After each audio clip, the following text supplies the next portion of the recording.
സ്നേഹവന്ദനങ്ങൾ പ്രിയമുള്ളവരെ, എൻ്റെ കഥയുടെ ഒരു പുതിയ എപ്പിസോഡിലേക്ക് എല്ലാ മാന്യപ്രേക്ഷകരെയും സ്വാഗതം ചെയ്യുകയാണ്.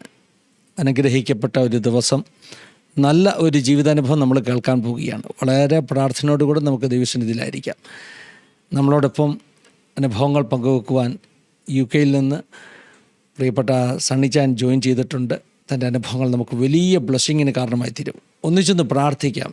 ഇന്നത്തെ ഈ ശുശ്രൂഷയുടെ അനുഗ്രഹത്തിന് വേണ്ടി നമുക്ക് ചേർന്നൊന്ന് പ്രാർത്ഥിക്കാം. പരിശുദ്ധ പിതാവേ, അനുഗ്രഹീതമാകുന്ന ഈ നല്ല സമയത്തിനായി സ്തോത്രം. പ്രത്യേകമായി കർത്താവേ, കഴിഞ്ഞ നാളുകളിൽ എൻ്റെ കഥയുടെ ഓരോ എപ്പിസോഡിലും കർത്താവ് ഞങ്ങൾക്ക് അവിടുത്തെ സാന്നിധ്യം അനുഭവിപ്പാൻ തൊക്കണം അനേക ജീവിതാനുഭവങ്ങൾ കേൾക്കുവാനൊക്കെ അവിടുന്ന് സഹായിച്ച് ഇന്നും കർത്താവെ വളരെ അനുഗ്രഹിക്കപ്പെട്ട ഒരു ജീവിതാനുഭവം ഞങ്ങൾ കേൾക്കുവാൻ പോകുന്നു. അനുഗ്രഹമാക്കി തീർക്കണം. ഞങ്ങളെല്ലാം മുറ്റുമായി സമർപ്പിക്കുകയാണ്. ഈ വീഡിയോ കാണുന്ന ഓരോ നിൻ്റെ മക്കളെ അവിടുന്ന് അനുഗ്രഹിക്കണം. ലോകത്തിൻ്റെ വിവിധ ഭാഗത്തുനിന്ന് ഈ വീഡിയോ കാണുന്ന ഓരോ നിൻ്റെ മക്കളും ഈ വീഡിയോ കാണുമ്പോൾ വലിയ ദൈവസാന്നിധ്യം അനുഭവിക്കണം. കർത്താവെ സഹായിച്ചാട്ട്, ഞങ്ങളുടെ മേൽ കരുണ കാട്ടിക്കാട്ട്, ഞങ്ങളുടെ കുറവശങ്ങളെ ക്ഷമിച്ച് ദൈവമഹത്വം ഞങ്ങളിലൂടെ വെളിപ്പെടുത്തണം. അവിടുന്ന് അങ്ങനെ ചെയ്യാൻ പോകുന്ന കൃപയ്ക്കായി സ്തോത്രം. സകലമാനവും സകല മഹത്വവും ഞങ്ങൾ അവിടുത്തേക്ക് അർപ്പിക്കുന്നു. യേശു മൂലം താഴ്മയായി ചോദിക്കുന്നു, കേൾക്കുമാറാകണമേ. അമേൻ, അമേൻ, അമേൻ. കർത്താവിനെ സ്തോത്രം ചെയ്ത് ഞാൻ ആരംഭത്തിൽ ഓർപ്പിച്ചതുപോലെ വളരെ നല്ല ഒരു ജീവിതാനുഭവം നമ്മൾ കേൾക്കാൻ പോകുന്നത് UK നിന്ന് പ്രിയപ്പെട്ട സണ്ണി ബ്രദർ നമ്മളോടൊപ്പം ജോയിൻ ചെയ്തിട്ടുണ്ട്. വളരെ സ്നേഹത്തോടുകൂടെ ആദരവോടുകൂടെ പ്രിയപ്പെട്ട സണ്ണിച്ചാനെ ഈ ഒരു വേദിയിലേക്ക് സ്വാഗതം ചെയ്യുകയാണ്. വെൽക്കം അച്ഛാ. Praise lord. Praise lord. സുഖമായിട്ടിരിക്കുന്നില്ലേ? സണ്ണി എന്ന് വീട്ടിൽ വിളിക്കുന്ന പേര് ഒഫീഷ്യൽ നെയിം മാത്യു ജോസഫ് എന്നാണ്. മാത്യു ജോസഫ് എന്നാണ്. അത് എന്റെ കൂടെ പഠിച്ചവർക്ക് മാത്രം അറിയാവുന്ന ഒരു പേരാ. ഓക്കെ.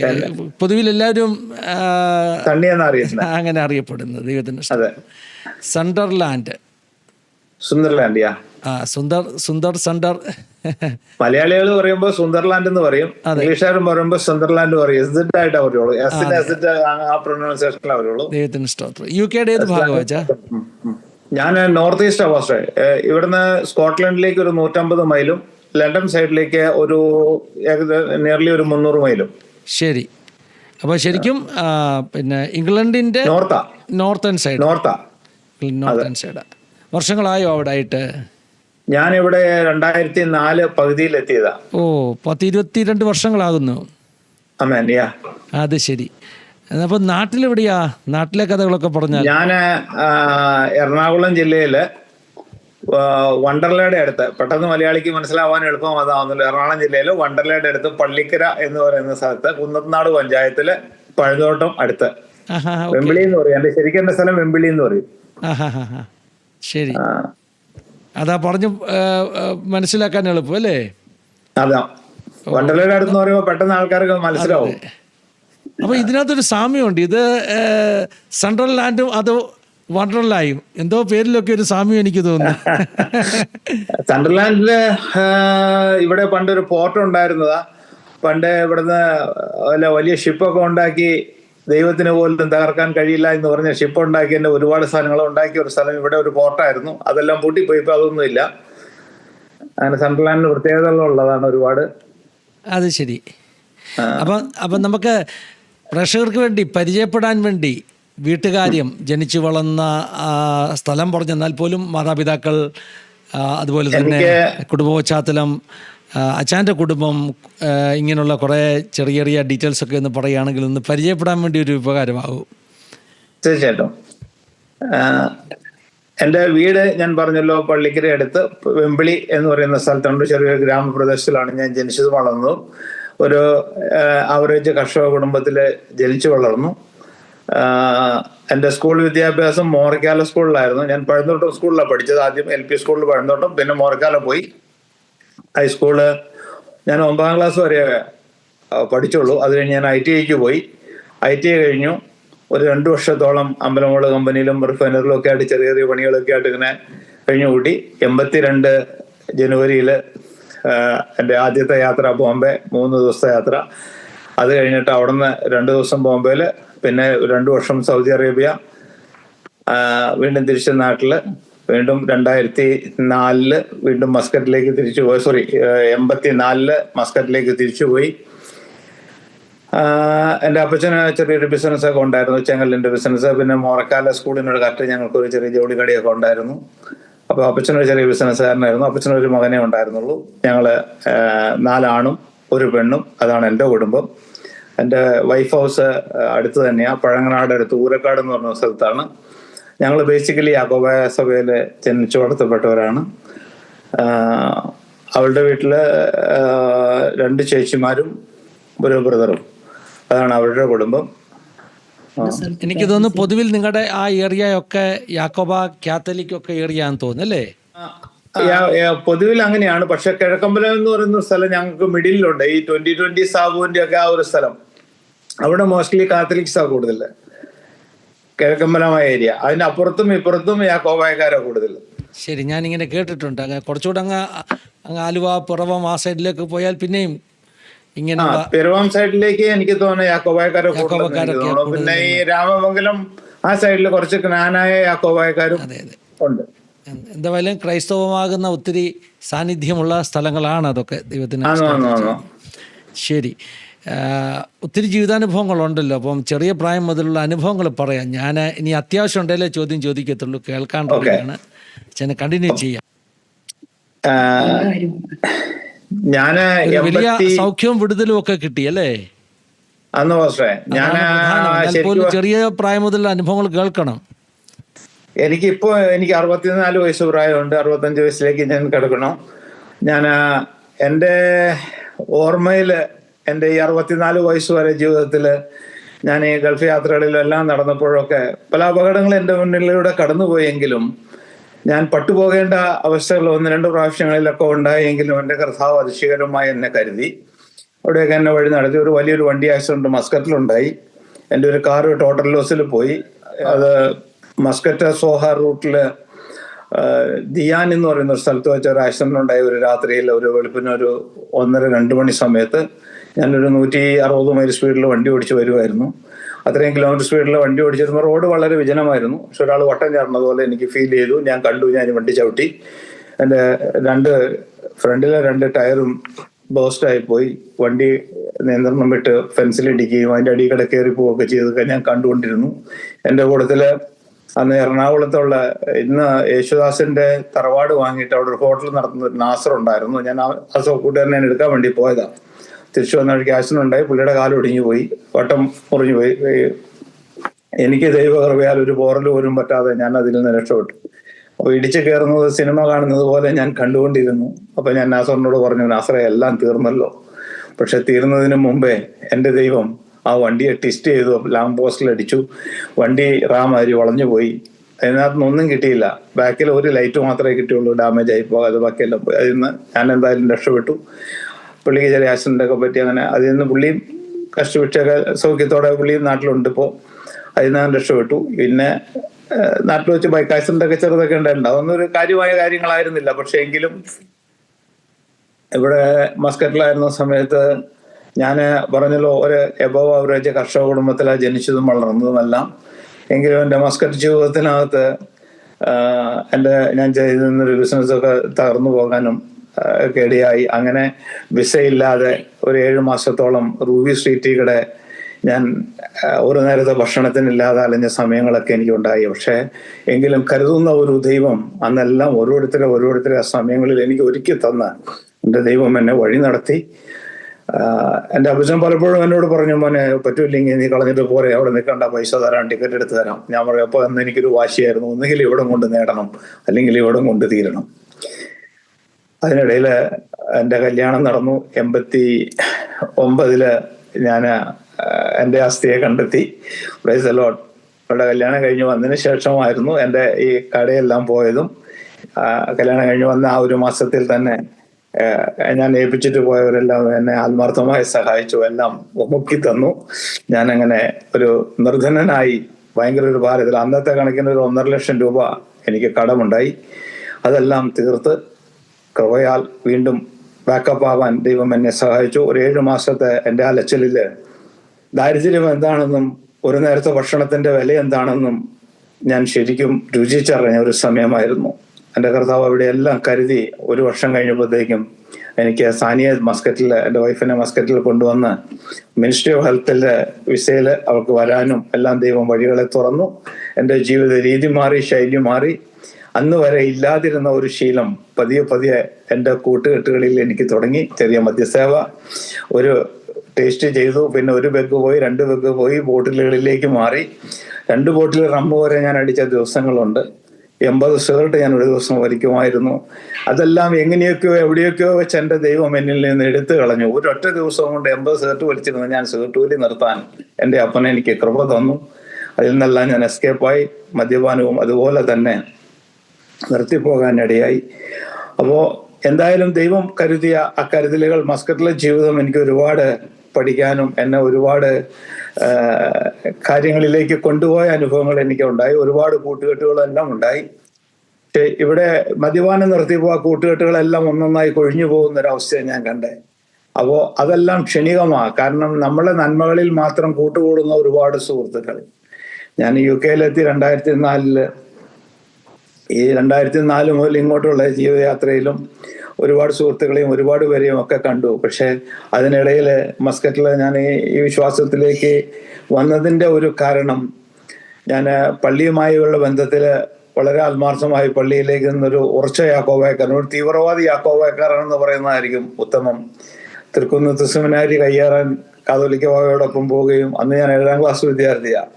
അന്ന് പിറ്റേ ദിവസം വീട്ടിൽ വന്നത്. അന്ന് വീട്ടിൽ വരാൻ പറ്റിയില്ല, കാരണം ആലുവയിലൊന്നും ബസ്സുണ്ടായില്ല. ബസ്സെല്ലാം അടിച്ചു പൊളിച്ച് കളഞ്ഞില്ലേ. അപ്പൊ അതുപോലെയൊക്കെ സഭയ്ക്ക് വേണ്ടി നടക്കുകയും ഒക്കെ ചെയ്ത വിശ്വാസത്തിലേക്ക് വന്നപ്പോൾ മസ്കറ്റ് പള്ളിയുമായി വളരെ അടുത്ത് വന്നു. ഈ വിസയെല്ലാം നഷ്ടപ്പെട്ടു.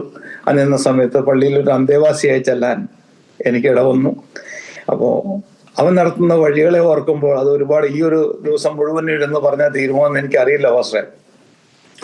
മസ്കറ്റ് പള്ളിയിൽ ചെന്ന എന്നെ പള്ളി സത്രമല്ല എന്ന് പറഞ്ഞ അവിടെ നിന്ന് അന്നത്തെ കമ്മിറ്റിക്കാരനെ ഇറക്കി വിടാനിടയായി. പക്ഷെ അച്ഛൻ അവരോട് പറഞ്ഞു, വാദിച്ചു. അച്ഛൻ പറഞ്ഞു, അവൻ നമ്മുടെ സഹോദരനല്ലേ, ഒരു ബുദ്ധിമുട്ട് വന്നപ്പോഴല്ലേ കൈത്താങ്ങ് കൊടുക്കേണ്ടതെന്നാണ് അന്ന് അച്ഛൻ ചോദിച്ചത്. അച്ഛൻ എന്നില്ല, അച്ഛനും മൺമറഞ്ഞു പോയി. പൗലോസ് പരുത്തുവിൽ അച്ഛൻ, ജീവിതത്തിൽ അച്ഛനെ മറക്കാൻ പറ്റത്തില്ല. എന്നെ അന്ന് എൻ്റെ വീഴ്ചയിൽ എന്നെ താങ്ങിയ വൈദികൻ ഇന്നില്ല എനിക്ക്. എങ്കിലും അന്ന് തന്നെ സപ്പോർട്ട് ചെയ്യാനായിട്ട് ഒരു പാലക്കാടുള്ള ഒരു പൗലോസ് അങ്കിൾ ഉണ്ടായിരുന്നു. പുള്ളി എന്നെ വീട്ടിൽ വിളിച്ചുകൊണ്ട് പോയി താമസിപ്പിച്ചു. അപ്പോൾ ഒരു വീട്ടിൽ കൊണ്ടുപോകുമ്പോൾ പുള്ളി എന്നോട് പറഞ്ഞത്, എന്ന് നീ സ്വന്തം കാലിൽ നിൽക്കുന്നോ അന്ന് വരെ ഫ്രീ ഫുഡ്, ഫ്രീ അക്കോമഡേഷനാണ് പുള്ളി എനിക്ക് ഓഫർ ചെയ്തത്. കാരണം എൻ്റെ അപ്പൻ്റെ സ്ഥാനം പോലെ എനിക്ക് പുള്ളിയെ എൻ്റെ ഹൃദയത്തിൽ പതിഞ്ഞു. ഞാൻ ആ പുള്ളിയോടുള്ള നന്ദി സ്നേഹം എനിക്കുന്നുണ്ട്. ആ പുള്ളിയും ഇന്നില്ല, അച്ചായും മൺമറഞ്ഞു പോയി. അപ്പോൾ അതിനിടയിൽ എനിക്കൊരു സ്പോൺസറെ കിട്ടി റോയൽ ഫാമിലിയിൽ നിന്ന്. അവൻ്റെ വിസ അടിച്ചു. ഞാൻ അതിനകത്ത് 19 വർഷത്തോളം ആ ഒറ്റ വിസയിൽ ഞാൻ ആ സ്പോൺസറുടെ കീഴിൽ ജീവിച്ചു. എന്നോട് പലരും ചോദിച്ചു, നീ ഇവനായിട്ട് എങ്ങനെയാടാ ടോളറേറ്റ് ചെയ്ത് പോണേ? കാരണം പുള്ളിക്ക് ഒരു ഇത്തിരി വിക്കുണ്ടായിരുന്നു. അത് സംസാരിച്ചു വരുമ്പോഴത്തേക്കും പുള്ളിക്ക് ഷെയിമാവും, പുള്ളി ടെമ്പറാവും, വഴക്കുണ്ടാക്കും. ഒരു ആഫ്രിക്കൻ ആയിരുന്നു പുള്ളി. ശരിക്കും പറഞ്ഞ ആഫ്രിക്കൻ വംശജന, സാൻസബാരിയ പുള്ളി ശരിക്കും. പക്ഷെ എങ്കിലും എനിക്ക് പുള്ളിയെ മനസ്സിലായി. പുള്ളി ആരാണ്, പുള്ളി എവിടം വരെ പോകുമെന്ന് എനിക്ക് മനസ്സിലായി. ഞാൻ പുള്ളി ഇങ്ങനെ വിക്കി തുടങ്ങുമ്പോൾ തന്നെ പുള്ളി പറയാൻ പോകുന്നത് എന്താണെന്ന് എനിക്ക് നന്നായിട്ട് അറിയാം. ഞാൻ ഇന്റീരിയറിൽ കുറെ നാൾ 2 വർഷത്തോളം ടയറോടെയൊക്കെ നടത്തിയത് കൊണ്ട് എനിക്കൊരു നന്നായി അറബി സംസാരിക്കാൻ അറിയാമായിരുന്നു. അപ്പൊ ഞാൻ പുള്ളിയോട് അതെല്ലാം, പുള്ളി ഇങ്ങോട്ട് പറയണേ ഞാൻ അങ്ങോട്ട് പറയും. പുള്ളി എന്നെ ബെദൂന്നാണ് വിളിച്ചിരുന്നത്, കാരണം അറബി സംസാരിക്കുന്നുണ്ട്. പുള്ളിയേക്കാൾ നന്നായിട്ട് എനിക്ക് അറിവ് അറിയായിരുന്നു. പുള്ളി സുഹേലിയ സംസാരിക്കുന്നത്. അപ്പോൾ അങ്ങനെ പുള്ളിനെ കൺവിൻസ് ചെയ്ത് പോവാൻ ദൈവം എനിക്ക് കൃപ തന്നു. അതെല്ലാം ഭയങ്കര ഭംഗിയായി. എൻ്റെ അപ്പനെ പോലെ പുള്ളി എന്നെ ഒരുപാട് സഹായിച്ചിട്ടുണ്ട്. ആ മനുഷ്യനോടും എനിക്ക് വളരെ ഒറ്റ നന്ദിയുണ്ട്. അപ്പോൾ അതിനിടയ്ക്ക് സാനി വന്നു മസ്കറ്റില്. പിന്നെ 2 പിള്ളേരായി, കുഞ്ഞുങ്ങളായൊക്കെ പോകുമ്പോൾ വളരെ സന്തോഷത്തോടെ പോകുമ്പോൾ, പള്ളിയുമായി വളരെ അടുത്ത് പോയ സമയങ്ങളിൽ ഞാനൊരു ദിവസം യാദൃശ്ചികമായി ആശാര്യോപദേശിയുടെ ഒരു കാസറ്റ് എനിക്കൊരു സഹോദരൻ തരാനിടയായി. ഞാനത് കേട്ടു. അത് കേട്ടപ്പോൾ കുറെ ചോദ്യങ്ങൾ എൻ്റെ മനസ്സിൽ തന്നെ കയറി വന്നു. അപ്പോൾ ഈ ആശാരി പറഞ്ഞ് ശരിയാണെന്നറിയാൻ ഞാനൊന്ന് വേദപുസ്തകത്തിലേക്ക് പോയി. 8ാം ക്ലാസ് വരെ ഞാൻ സൺഡേ സ്കൂളിൽ പഠിച്ചതാണ്. പക്ഷെ ബൈബിളിനെ കുറിച്ചും വേദവചനങ്ങളെ കുറിച്ചും ഒന്നും യാക്കോബക്കാരൻ്റെ ഒരു സൺഡേ സ്കൂളിലും പഠിപ്പിക്കുന്നില്ല. എന്നെ പഠിപ്പിച്ചില്ല അന്ന്. ഞാൻ എന്തായാലും കേട്ടുമില്ല. അത് കഴിഞ്ഞ് കക്ഷി വഴക്കും ബഹളമൊക്കെ ആയി സൺഡേ സ്കൂളിൽ പോക്കൊക്കെ നിർത്തി അങ്ങ് പോയി. ആ ഭാഗം അങ്ങ് പോയി. പക്ഷെ ആ അന്വേഷണത്തിനിടയിൽ സിസ്റ്റർ അന്ന കണ്ടത്തിന്റെ കുറച്ച് മെസ്സേജുകളും ഒക്കെ കേൾക്കാൻ എനിക്ക് അവസരം കിട്ടി. അപ്പോൾ അതൊക്കെ കേട്ടു. അപ്പോൾ ഇതൊക്കെ കേട്ട് കഴിഞ്ഞപ്പോൾ ഞാൻ എന്നാ ഇതൊന്ന് പഠിച്ചിട്ടേ ഉള്ളൂ എന്ന് ഓർത്തുകൊണ്ട് വേദപുസ്തകത്തിലേക്ക് ഒന്ന് പഠിക്കാൻ വേണ്ടി പോയി. അന്നാകണ്ഠത്തിലിനെ സൗകര്യം ഈ ആശാരി ഉപദേശിയെ കളിയാക്കാൻ വേണ്ടിയിട്ടാണ് സത്യത്തിൽ പോയത്. അതായിരുന്നു അതിന്റെ സത്യസ്ഥിതി, അതാണ്. പക്ഷേ അത് എന്നെ കൊണ്ട് എത്തിച്ചത് ഒരുപാട് ചോദ്യങ്ങളിലേക്കാണ്. അപ്പൊ സഭയിലെ കക്ഷിവഴക്ക്, തിരുമേനിമാരുടെ കൂറുമാറല്, തലേ വർഷം മസ്കറ്റ് പള്ളിയിൽ ഞങ്ങൾക്ക് വേണ്ടി വന്ന തിരുമേനി പിറ്റേ വർഷം ഓർത്തഡോക്സിൽ കുർബാനയ്ക്ക് വരണം. അപ്പൊ ഇതൊക്കെ എന്നെ ഒരുപാട് വേദനിപ്പിക്കുകയും ചോദ്യം ചെയ്യുകയും ചെയ്തു. ഈ ചോദ്യങ്ങൾക്കൊന്നും മറുപടി തരുവാൻ അന്ന് അവിടെ ഉണ്ടായിരുന്ന അച്ഛന്മാർക്കൊന്നും കഴിഞ്ഞില്ല. ഞാൻ ചോദിച്ചവർക്കാർക്കും കഴിഞ്ഞില്ല. അച്ഛന്മാർക്ക് കഴിയൂ, എല്ലാ അച്ഛന്മാർക്കും കഴിയില്ല എന്നൊന്നും എനിക്ക് വാദമില്ല. പക്ഷെ ഞാൻ ചോദിച്ചവർക്ക് കഴിഞ്ഞില്ല. അവസാനം യാക്കോബായ സഭയുടെ കാതോലിക്ക ബാബ ദേവനാസിനുവേണ്ടി എടുത്ത് ആ ചോദ്യം ചോദിക്കാൻ ദൈവം എനിക്ക് അവസരങ്ങളെ തന്നു. അന്ന് ഞാൻ പള്ളി കമ്മിറ്റി മെമ്പറാ. തിരുമേനിയോട് ചോദിച്ചു. ഏകദേശം ഒരു 4-4.5 മണിക്കൂറോളം പള്ളിമേടയിൽ ഇരുന്ന് ഞാനും തിരുമേനിയുമായി സംസാരിച്ചു. എന്നെ പള്ളിക്കരെന്ന തിരുമേനി വിളിച്ചിരുന്നത്. അപ്പോൾ എന്നെ വരുമ്പോൾ ഒക്കെ എന്നെ കണ്ടില്ല എന്നെ അന്വേഷിക്കും. കാരണം തിരുമേനിയുമായിട്ട് എനിക്ക് വളരെ മനസ്സിന് അടുപ്പമുണ്ടായിരുന്നു, ബന്ധമുണ്ടായിരുന്നു. അപ്പോൾ ഒരുപാട് പള്ളി കാര്യങ്ങൾക്കൊക്കെ ഞാൻ ഇടപെടുകയും പുള്ളി ഞങ്ങളെ സപ്പോർട്ട് ചെയ്യുകയും ഒക്കെ ചെയ്തതുകൊണ്ട് ആ ഒരു ബന്ധത്തിൽ ഞങ്ങൾ മുറുകി നിന്നതുകൊണ്ടും എന്നെ കാര്യമായി അന്വേഷിക്കുകയൊക്കെ ചെയ്യുമായിരുന്നു.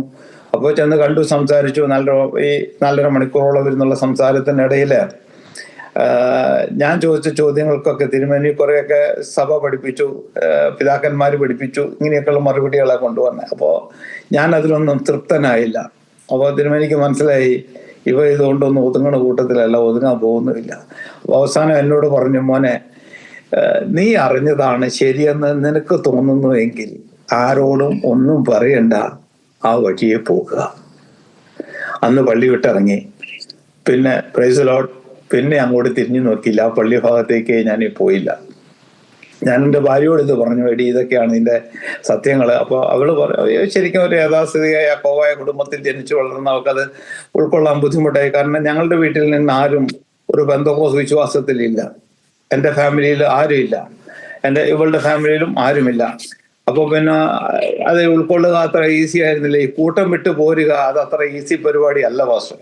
എങ്കിലും കൃപയാൽ ഞാൻ അറിഞ്ഞ സത്യത്തിന് വേണ്ടി ഓടാൻ എനിക്ക് ദൈവം കൃപ തന്നു. ഞാൻ അതിൻ്റെ പിന്നാലെ ഓടി. എൻ്റെ ഭാര്യയും 2 മക്കളെയും മസ്കറ്റ് പള്ളിയിൽ കൊണ്ടേ വിട്ടിട്ട് ഞാൻ മസ്കറ്റിൽ, അതായത് ഇവര് റൂബി പള്ളിയിലാണ് പോകുന്നത്, ഡാർസൈറ്റില്. ഞാൻ എന്നിട്ട് കോർണിഷില് ഒരു പ്രെയർ മീറ്റിംഗ് എൻ്റെ 2 കൂട്ടു സഹോദരങ്ങളെല്ലാവരും കൂടി നടത്തുന്നുണ്ടായിരുന്നു. ഞാൻ അവരുടെ കൂട്ടത്തിൽ പോവുകയും പ്രാർത്ഥിക്കുകയും ഒക്കെ ചെയ്തു. അങ്ങനെ പോയിക്കൊണ്ടിരുന്നു. സ്നാനത്തെ കുറിച്ച് പലപ്പോഴും ചിന്തിച്ചെങ്കിലും എനിക്ക് ഒരാഗ്രഹം വന്ന് എൻ്റെ മനസ്സിൽ കയറി, എനിക്ക് ജോർദാനിൽ പോയി സ്നാനപ്പെടണം. കാരണം എൻ്റെ മനസ്സിലേക്ക് ഇങ്ങനെ തോന്നി, ഇങ്ങനെ എന്നെ പോലത്തെ ഒരു അധമ പാവി ഈ വെള്ളത്തിലൊന്ന് മുങ്ങിയാൽ ശുദ്ധനാകാൻ പോകുന്നില്ല. അപ്പൊ അതുകൊണ്ട് ജോർദാനിൽ പോകണമെന്നൊരു ആശ എൻ്റെ മനസ്സിൽ കയറി. അത് നീണ്ടു പോയി. ഏകദേശം 10 വർഷത്തോളം ആ സ്നാനം നീണ്ടുപോകാനിടയായി. അങ്ങനെ UK വന്നപ്പോഴും എനിക്ക് ആ സ്നാനത്തെ കുറിച്ചുള്ള ചിന്ത എൻ്റെ മനസ്സിലുണ്ടെങ്കിലും എൻ്റെ മനസ്സിൽ നിൽക്കുന്നത് മുഴുവൻ ജോർദാനാണ്. അപ്പൊ ജോർദാനെ കുറിച്ച് ചിന്തിച്ച് ഇങ്ങനെ സമയങ്ങൾ പോയതല്ലാതെ അങ്ങ് പോവാൻ എനിക്ക് അവസരം ഒത്തില്ല. പൈസ ഇല്ലാതിരുന്നുണ്ട്, എല്ലാ കൃപയാൽ അത്യാവശ്യത്തിന് പൈസയൊക്കെ ഉണ്ടായിരുന്നു. പക്ഷെ എങ്കിലും കഴിഞ്ഞില്ല. അപ്പോൾ അങ്ങനെ ഇരിക്കുമ്പോൾ ഞാൻ ഈ വിശ്വാസത്തിലേക്ക് വന്ന് അന്ന് തുടങ്ങി എന്ന ഈ സത്യം ഞാൻ അറിഞ്ഞുവോ, അന്നു മുതൽ ഞാൻ ഈ സുവിശേഷം വിളിച്ചു പറയാൻ തുടങ്ങി. ഈ സത്യത്തിന്റെ ആത്മാവ് അതിന്റെ ഉള്ളത്തിലേക്ക് വന്നു കഴിഞ്ഞപ്പോൾ അത് വല്ലാതെ എന്നെ അങ്ങ് കത്തിച്ചു, ശരിക്കും പറഞ്ഞു. അപ്പൊ ഞാൻ ഭയങ്കര തീക്ഷ്ണമായിട്ട് സംസാരിക്കാൻ തുടങ്ങിയപ്പോ ഒക്കെ എൻ്റെ സുഹൃത്ത് വലയങ്ങളിൽ നിന്നൊക്കെ ചോദ്യം വന്നു, നീ ഇതൊക്കെ എവിടെന്നാ പഠിച്ചുകൊണ്ട് വന്നേക്കണേ, ഇപ്പൊ ഈ പുതിയതൊക്കെ നീ എവിടെന്നാ പൊക്കിക്കൊണ്ട് വന്നേക്കണേ എന്നൊക്കെയായി ചോദ്യങ്ങൾ. എങ്കിലും കൃപയാല് അതെല്ലാം സംസാരിപ്പാൻ ഉള്ള വാക്ചാതുര്യം എൻ്റെ അപ്പൻ എൻ്റെ നാവിൽ തന്നു. ഞാനത് പറഞ്ഞുകൊണ്ടേയിരുന്നു. UK വന്നപ്പോഴും അത് തന്നെ തുടർന്നുകൊണ്ടിരുന്നു. അങ്ങനെ ഒരു ഫാമിലിയോട് സുവിശേഷം പറഞ്ഞതിൻ്റെ ഭാഗമായി അവർ സ്നാനത്തിലേക്ക് കടന്നു വരാൻ തയ്യാറായി. അവർ എന്നെ നിർബന്ധിച്ചു, സണിച്ചേട്ടാ ഞങ്ങൾക്ക് സ്നാനപ്പെടണം. സണിച്ചേട്ട സ്നാനപ്പെടില്ല ഒന്ന് ഞങ്ങൾക്ക് അറിയണ്ട, ഞങ്ങൾക്ക് സ്നാനപ്പെടണം. അപ്പൊ ഞാൻ പെട്ടു, ശരിക്കും പറഞ്ഞ അക്ഷരാർത്ഥത്തിൽ ഞാൻ പെട്ടു. അപ്പൊ പിന്നെ ഞാന് ഇവരെ എങ്ങനെ കൊണ്ട് സ്നാനപ്പെടുത്തും? ഞാൻ പെടാതെ നിൽക്കുന്ന ഞാൻ ഒരാളെ കൊണ്ടുപോയി എങ്ങനെ സ്നാനത്തിലേക്ക് കൊണ്ടുപോകും? അതെന്റെ മുമ്പിൽ ഒരു വലിയ ചോദ്യചിഹ്നമായി. അപ്പൊ ഞാൻ എൻ്റെ പല സുഹൃത്തുക്കളോടും, വിശ്വാസികളായ സുഹൃത്തുക്കളോടും സഹോദരനോടും ഒക്കെ ചോദിച്ചപ്പോൾ എന്നോട് പറഞ്ഞു, അവരെനിക്ക് പറഞ്ഞൊരു ഉപമ, ഈ എത്യോപ്യ രാജ്ഞിയുടെ സകലകാര്യ വിചാരകനാകുന്ന ഷണ്ണൻ യെരുശലേം ദേവാലയത്തിൽ പെരുന്നാൾ കഴിഞ്ഞ് തിരിച്ചു പോകുമ്പോ ഉണ്ടായ അനുഭവം എന്നോട് പറഞ്ഞു. അപ്പോ ഈ അപ്പോസ്തലനൊപ്പം ചെന്നതും വചനം ഷെയർ ചെയ്തതും അതിന്റെ പൊരുൾ തിരിച്ചു കൊടുത്തതും ഒക്കെ സഹോദരൻ നീ വായിച്ചിട്ടില്ലേ, നിനക്കറിയില്ലേ? അപ്പൊ ഇതാകുന്നു ആ സമയം, അതിപ്പോഴാകുന്നു. Price the Lord. അപ്പൊ പിന്നെ ഞാൻ തീരുമാനിച്ചു, എന്നാ ഇനി ജോർദാനൊക്കെ അവിടെ കട്ടെ, പറ്റിയ ജോർദാൻ എന്തെങ്കിലും പോയി കാണാൻ അപ്പൻ അനുവദിച്ചാൽ പോയി കാണാം, സ്നാനപ്പെട്ടേക്കാം. അപ്പൊ ഇതിനിടയിൽ എനിക്ക് ഇവിടെ നിന്നൊരു 150 മൈല് ദൂരെ മാഞ്ചസ്റ്റർ എന്ന് പറയുന്ന ഒരു സ്ഥലത്ത് എൻ്റെ വൈഫിന്റെ ഒരു കസിനും ഫാമിലി ഉണ്ടായിരുന്നു. അവരുടെ അടുത്ത് പോവുകയൊക്കെ ചെയ്തപ്പോ അന്ന് അവിടെ ഒരു Malayalam church, Manchester Malayalam Christian church എന്നും പറഞ്ഞൊരു ചർച്ച ഉണ്ടായിരുന്നു. അതുമായിട്ട് എനിക്ക് ബന്ധമുണ്ടായിരുന്നു. ഞാൻ അവരുടെ എല്ലാ മെയിൻ പരിപാടികൾക്കും, എല്ലാ ഫാസ്റ്റിംഗ് പ്രയറുകൾക്കും ലാസ്റ്റ് വീക്കിലും എന്തെങ്കിലും കൺവെൻഷൻ അല്ലെങ്കിൽ മീറ്റിങ്ങുകളൊക്കെ വെക്കുമ്പോൾ ഒക്കെ, കോൺഫറൻസ് ഒക്കെ വെക്കാൻ സമയങ്ങളിലൊക്കെ പോയി അവരുമായിട്ട് പങ്കുകൂടി അവരുമായിട്ട് നല്ല ബന്ധത്തിലുണ്ടായിരുന്നു. അങ്ങനെ അവർ ഇവിടെ വരികയും ഞാൻ അന്ന് യാക്കോബായ സഭയിൽ നിന്ന് ഇവിടെ വരുമ്പോൾ ആയിരുന്നു. അന്ന് അവിടുന്ന് പാസ്റ്ററും 2 ബസ് നിറച്ച ആൾക്കാരെല്ലാം വന്ന് ഈ സണ്ടർലാൻഡ് ദേശത്ത് ആദ്യമായിട്ട് ഒരു പെന്റക്കോസ്റ്റ് മലയാളം മീറ്റിംഗ് കണ്ടക്ട് ചെയ്യാനൊക്കെ ദൈവം എനിക്ക് കൃപ തന്നു. അങ്ങനെ പല പ്രാവശ്യങ്ങൾ അവരോട് വന്നു പോവുകയൊക്കെ ചെയ്തിട്ടുണ്ട്. ആ ചർച്ചയുമായിട്ട് എനിക്ക് നല്ല ബന്ധം ഉണ്ടായിരുന്നുകൊണ്ട് ഞാൻ ആ പാസ്റ്ററോട് പറഞ്ഞു, പാസ്റ്റർ എങ്ങനെ ഒരു കാര്യം ഉണ്ടല്ലോ, എന്താ ചെയ്യാൻ പറ്റുക?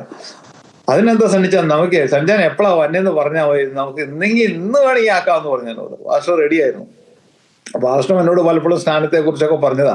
അപ്പൊ ഞാൻ ജോർദാൻ പറഞ്ഞിങ്ങനെ രക്ഷപ്പെട്ടുകൊണ്ടിരുന്നു. എന്തായാലും ദുഷ്ടൻ തടഞ്ഞു വെച്ചതിനെ അന്ന് പൊളിഞ്ഞു. ആ സ്നാനത്തോടു കൂടി എൻ്റെ ജോർദാനിലേക്കുള്ള കെട്ടും പൊട്ടി, എല്ലാം പൊട്ടി. അന്ന് അങ്ങനെ ലിവർപൂളിൽ പോയി ഞാൻ, എൻ്റെ വൈഫ്, എൻ്റെ 2 മക്കള്, എനിക്ക് 2 പെൺപിള്ളേരാ, അവര് 2 പേര്, വൈഫ്, ഞാന്, പിന്നെ ഈ എൻ്റെ കൂടെ ഉണ്ടായിരുന്ന ആ സഹോദരനും സഹോദരിയും. അങ്ങനെ ഞങ്ങൾ 6 പേര് ഒരു ദിവസം ഒറ്റ സ്നാനകുളത്തിൽ മുങ്ങുവാൻ ദൈവം കൃപ തന്നു. Price the Lord.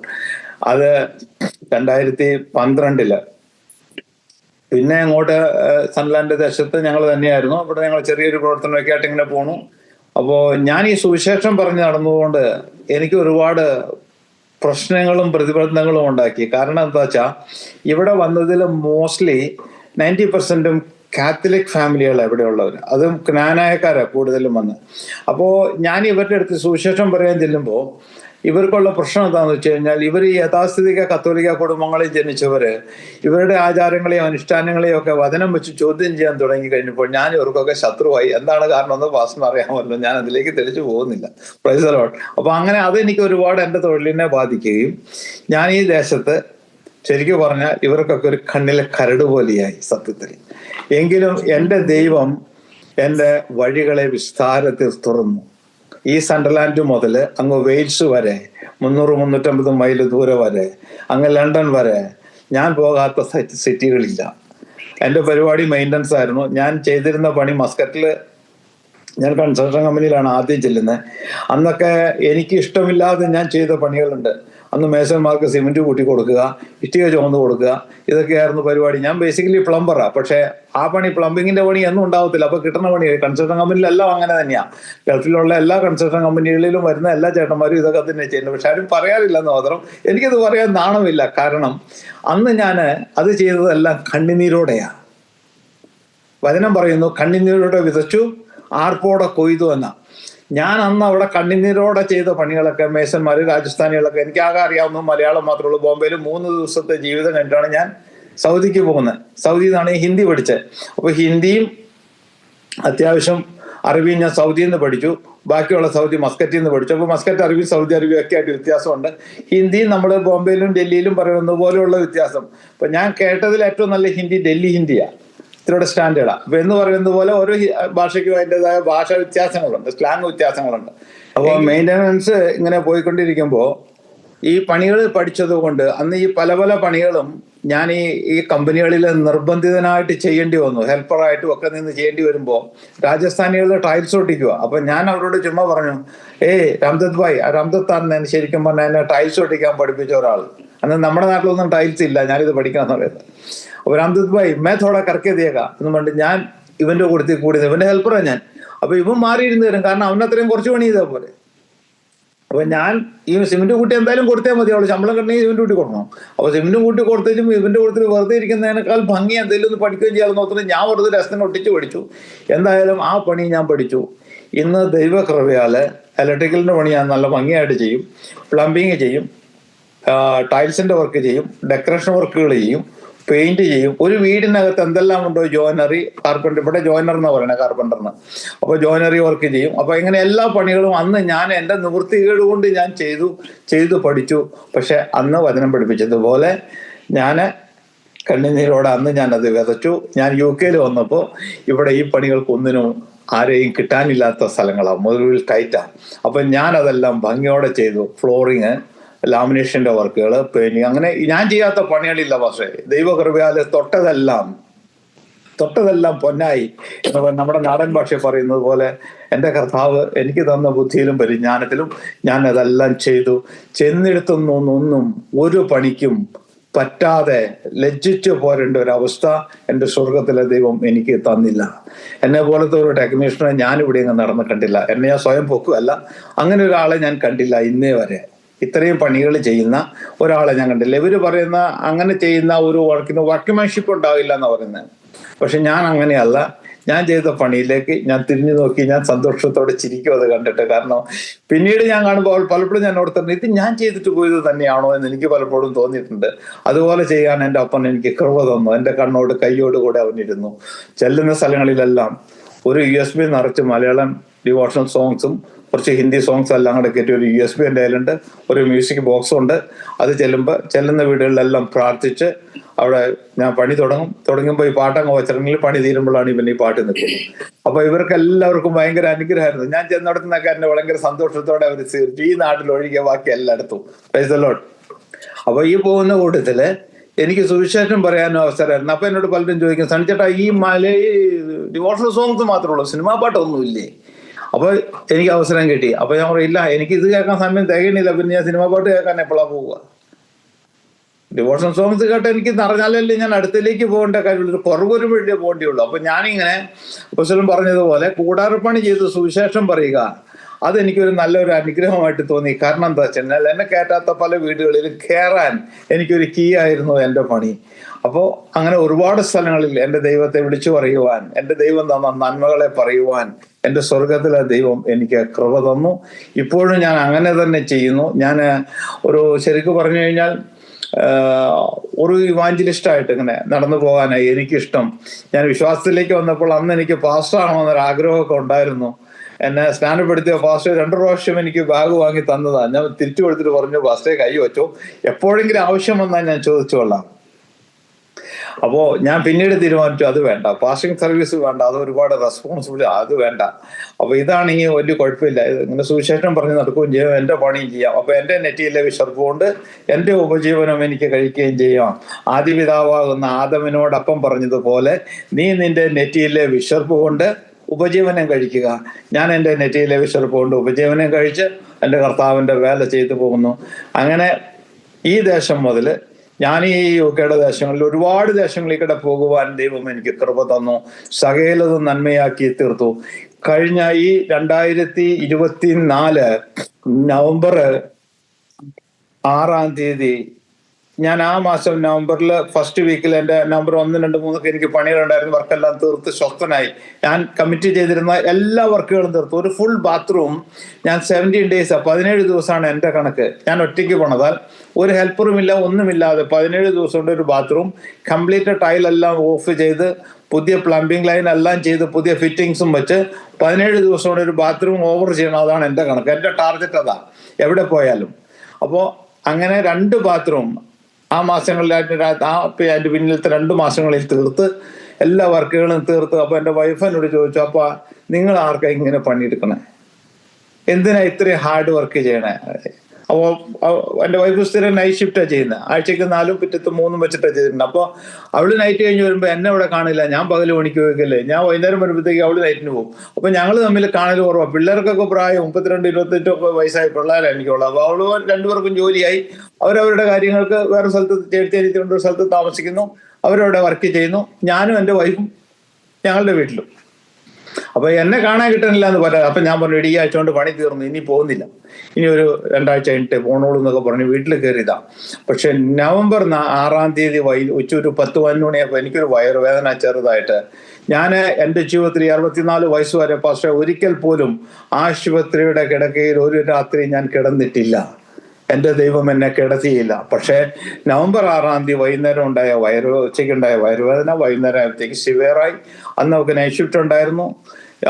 ഒരു രാത്രി 10 മണിയായപ്പോഴത്തേക്കും എനിക്കത് ടോളറേറ്റ് ചെയ്യാവുന്നതിൻ്റെ മേലെ പോയി. അപ്പോൾ അവസാനം ഞാൻ അവളോട് വിളിച്ച് പറഞ്ഞു, എനിക്ക് വയ്യ, തീരെ നിർത്തിയില്ല, എനിക്ക് ഹോസ്പിറ്റലിലേക്ക് ചെല്ലാൻ പറഞ്ഞപ്പോൾ ANEയിൽ ഇവിടെ 8 മണിക്കൂർ 10 മണിക്കൂർ 12 മണിക്കൂറൊക്കെ നോർമൽ വെയിറ്റിംഗ് ടൈമാണ് ഇവിടെ ANEയിലുള്ളത്. അപ്പോൾ അതിപ്പോൾ അവിടെ ചെന്നിരിക്കാൻ എനിക്ക് വയ്യാത്തതുകൊണ്ട് ഇവളെന്നോട് ചെല്ലാൻ പറഞ്ഞപ്പോൾ ഞാൻ പറഞ്ഞു, ഞാൻ വരുന്നില്ല പറഞ്ഞു. പക്ഷെ ഒരു 11-11:30 ആയപ്പോഴത്തേക്കും പക്ഷേ എൻ്റെ കൺട്രോളിൽ നിന്ന് പോയി. അപ്പോഴത്തേക്കും എൻ്റെ കൂടെ പണ്ട് വർക്ക് ചെയ്തിരുന്നൊരു സഹോദരൻ, സന്തോഷം എന്ന് പറഞ്ഞ സഹോദരൻ, ന്യൂകാസിലിൽ നിന്ന് പാവം വണ്ടി ഓടിച്ച് വീട്ടിൽ വന്നു. ഇവിടുന്ന് ഒരു 20 മൈൽ ദൂരെയാണ് താമസിക്കുന്നത്. അവൻ വീട്ടിൽ വന്നു, എൻ്റെ കൂടെ ഉണ്ടായിരുന്നു. പുള്ളി അവനെ രാത്രി ആംബുലൻസ് വിളിച്ചു, സണ്ണി വിളിച്ചു, ആംബുലൻസുകാരൻ വന്ന് ഞാൻ എൻ്റെ മുഖത്തേക്ക് നോക്കി വഴി പുള്ളി എനിക്കൊരു ഡബിൾ ഡോസ് മോർഫിൻ എനിക്ക് അപ്പം തന്നെ എടുത്ത് തന്നു. ആ വേദന സംഹാരി തന്നു. അതൊക്കെ കഴിഞ്ഞ് അതിൽ നിന്നൊന്നും എനിക്ക് റിലീഫായില്ല. പുള്ളി പറഞ്ഞു ഇപ്പം തന്നെ ഹോസ്പിറ്റലിലേക്ക് ഷിഫ്റ്റ് ചെയ്യാൻ വെച്ചിട്ട് കാര്യം തന്നു. അപ്പം തന്നെ ഹോസ്പിറ്റലിലേക്ക് അവരെന്നെ കൊണ്ടുപോയി. പിറ്റേ ദിവസം രാവിലെ 9 മണി വരെ ആ വരാന്തയിൽ ഒരു ചെറിയ ബെഡിൽ കിടക്കേണ്ടി വന്നു. അത്രയും തിരക്കായിരുന്നു അവിടെ. അപ്പോൾ 9 മണിയായപ്പോൾ ഒരു പ്രാക്ടീസ് നഴ്സ് വന്ന് കണ്ടു. അപ്പം ഞാൻ ചോദിച്ചു, നിങ്ങൾ എങ്ങനെ മനുഷ്യനെ കൊല്ലാമെന്ന് റിസർച്ച് നടത്തുവാണോ? എനിക്കറിയാവുന്ന പൊട്ട ഇംഗ്ലീഷൊക്കെ വെച്ചുകൊണ്ട് ചോദിച്ചു. എന്തായാലും പെട്ടെന്ന് സ്കാനിങ്ങിന് കൊണ്ടുപോയി. സ്കാനിങ് കഴിഞ്ഞു, സ്കാനിങ് റിപ്പോർട്ട് വന്നു. അപ്പോൾ പറഞ്ഞു ഇമ്മീഡിയറ്റ് ആയിട്ട് ഓപ്പറേഷൻ ചെയ്യണം. അപ്പോൾ അന്ന് 4 മണിക്ക് എന്നെ എൻ്റെ വയറിനകത്ത് വൻകുടലും ചെറുകുടലും കൂടെ ചേരുന്ന ആ ഭാഗത്ത് ഒരു ബ്ലോക്ക് ഉണ്ടെന്ന് പറഞ്ഞാണ് സർജറി ചെയ്തത്. അപ്പോൾ അവർ ഇത്രയും ഒരു സിവിയർ കേസാണെന്നൊന്നും അവർക്കന്ന് മനസ്സിലാവുന്നില്ല എന്ന് എനിക്ക് തോന്നുന്നു. എനിവേ എന്തായാലും അന്ന് സർജറിക്ക് കയറ്റി. സർജറി കഴിഞ്ഞപ്പോൾ എന്നോട് പറഞ്ഞത് ഞാൻ ഡോക്ടറോട് ചോദിച്ചു. അപ്പോൾ എല്ലാ ദിവസവും ഡോക്ടർ റൗണ്ട്സിന് വരുമ്പോൾ നമ്മളോട് സംസാരിക്കും. അപ്പോൾ ഞാൻ പറഞ്ഞു, നീ സാനിയോട് സംസാരിച്ചു? അപ്പോൾ പറഞ്ഞു, പോരാ, നിന്നെയാണ് കൺവിൻസ് ചെയ്യേണ്ടത്, നീയാണ് പേഷ്യൻ്റ്, നീയാണ് അറിയേണ്ടത്, നിന്നെക്കുറിച്ച് നീ അറിയണം. അപ്പോൾ ഞാൻ ചോദിച്ചപ്പോൾ എന്നോട് ചോദിച്ചു എന്തോരം ഉണ്ടായിരുന്നു. ഞാൻ എന്നോട് ചോദിച്ചൊരു മുഴ ഉണ്ടായിരുന്നു.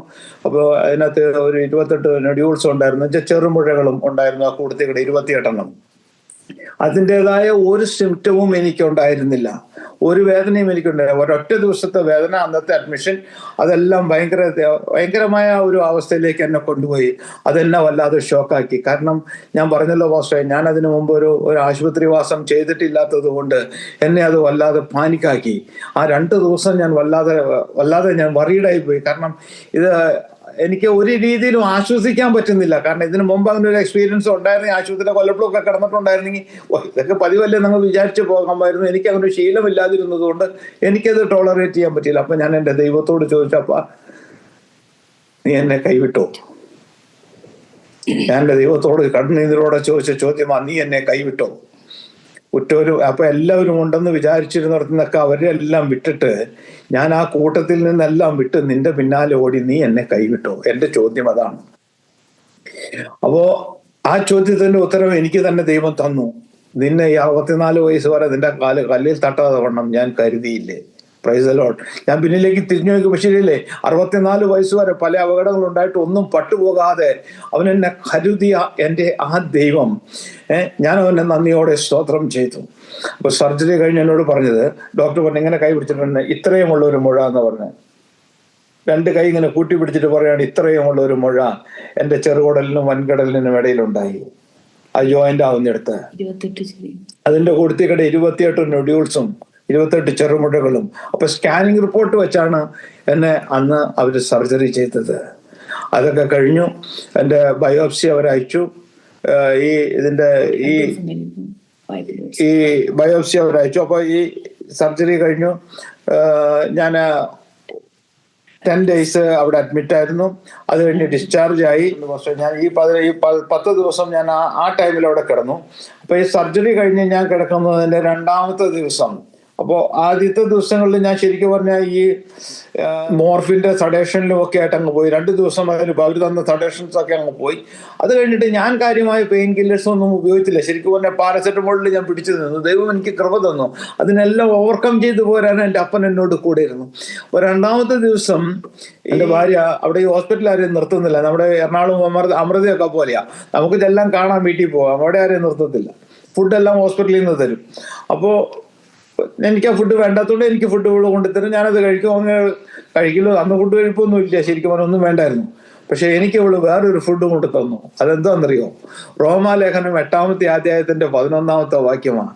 മരിച്ചവനായിരുന്ന യേശു ക്രിസ്തുവിനെ മരണത്തിൽ നിന്ന് ഉയർപ്പിച്ചവന്റെ ആത്മാവ് നിങ്ങളിൽ വസിക്കുന്നു എങ്കിൽ, യേശു ക്രിസ്തുവിനെ മരണത്തിൽ നിന്ന് ഉയർപ്പിച്ചവന്റെ ആത്മാവ് നിങ്ങളിൽ വസിക്കുന്ന തന്റെ ആത്മാവിനെ കൊണ്ട് നിന്റെ മർത്യശരീരത്തെയും ജീവിപ്പിക്കും.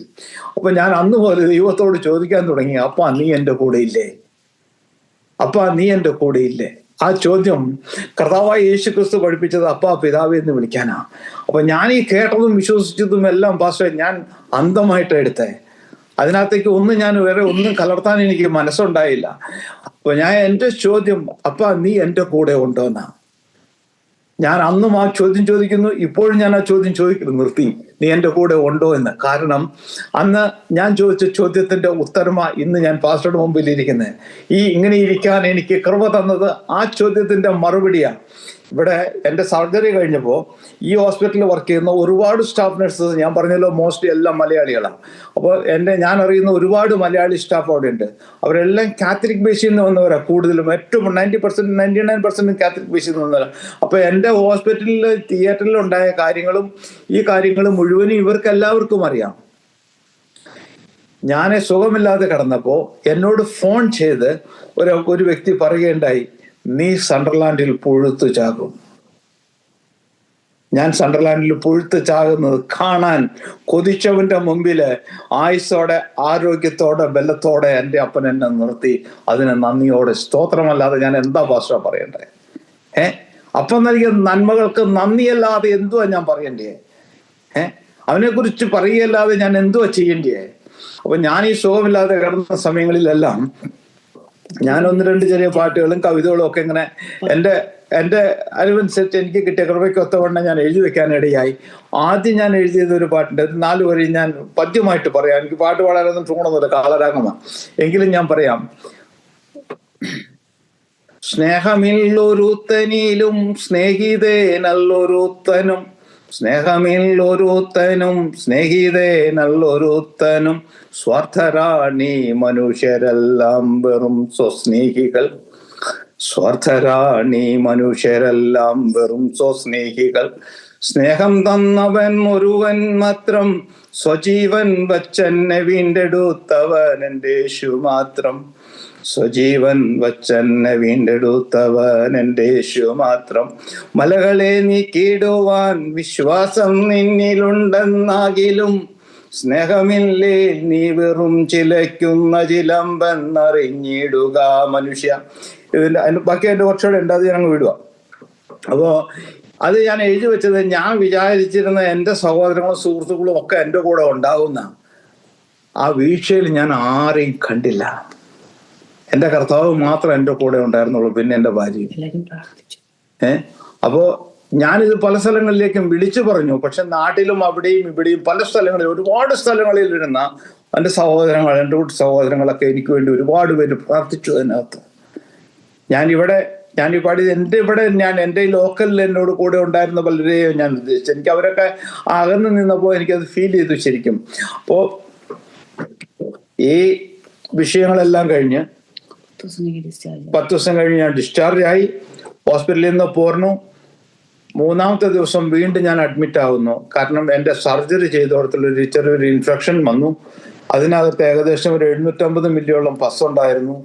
അത് രണ്ടാമത് ചെന്നപ്പോൾ ഡോക്ടർ പറഞ്ഞു, ഐ കാണ്ട് റീഓപ്പൺ. അവന് റീഓപ്പൺ ചെയ്യാൻ പറ്റില്ല പറഞ്ഞു. കാരണം എൻ്റെ ഡയബറ്റിക് ലെവൽ 2 ഹൈ ആയിപ്പോയി. HbA1c 93 അബൌട്ട് 93 ആയിപ്പോയി. അപ്പോൾ ഇതൊന്നും ഹീലാവില്ല. 28 സ്റ്റാപ്ലർ എൻ്റെ വയറിനകത്ത് അടിച്ചു വെച്ചേക്കുക. അതുകൊണ്ട് അതൊക്കെ 12ാമത്തെ ദിവസം അല്ല 10ാമത്തെ ദിവസം എല്ലാം ഊരി കളഞ്ഞു. 12ാമത്തെ ദിവസം ഡിസ്ചാർജ് ആയി ഞാൻ വീട്ടിൽ പോന്നു. അപ്പൊ എൻ്റെ ഈ ഷുഗർ ലെവൽ ഹൈ ആകുമ്പോഴും എൻ്റെ ഡോക്ടർ എന്നോട് ചോദിക്കുന്നുണ്ട്, ഷുഗർ ഇങ്ങനെ കൂടിയാൽ ഇത് എങ്ങനെ ഉണങ്ങും? അപ്പോൾ എനിക്കറിയില്ല, പക്ഷേ എൻ്റെ വായിന്നൊരു പൊട്ട ഇംഗ്ലീഷ് അന്നേരം വന്നു, എവറിത്തിങ് ഗോയിങ് ടു ഫൈൻ.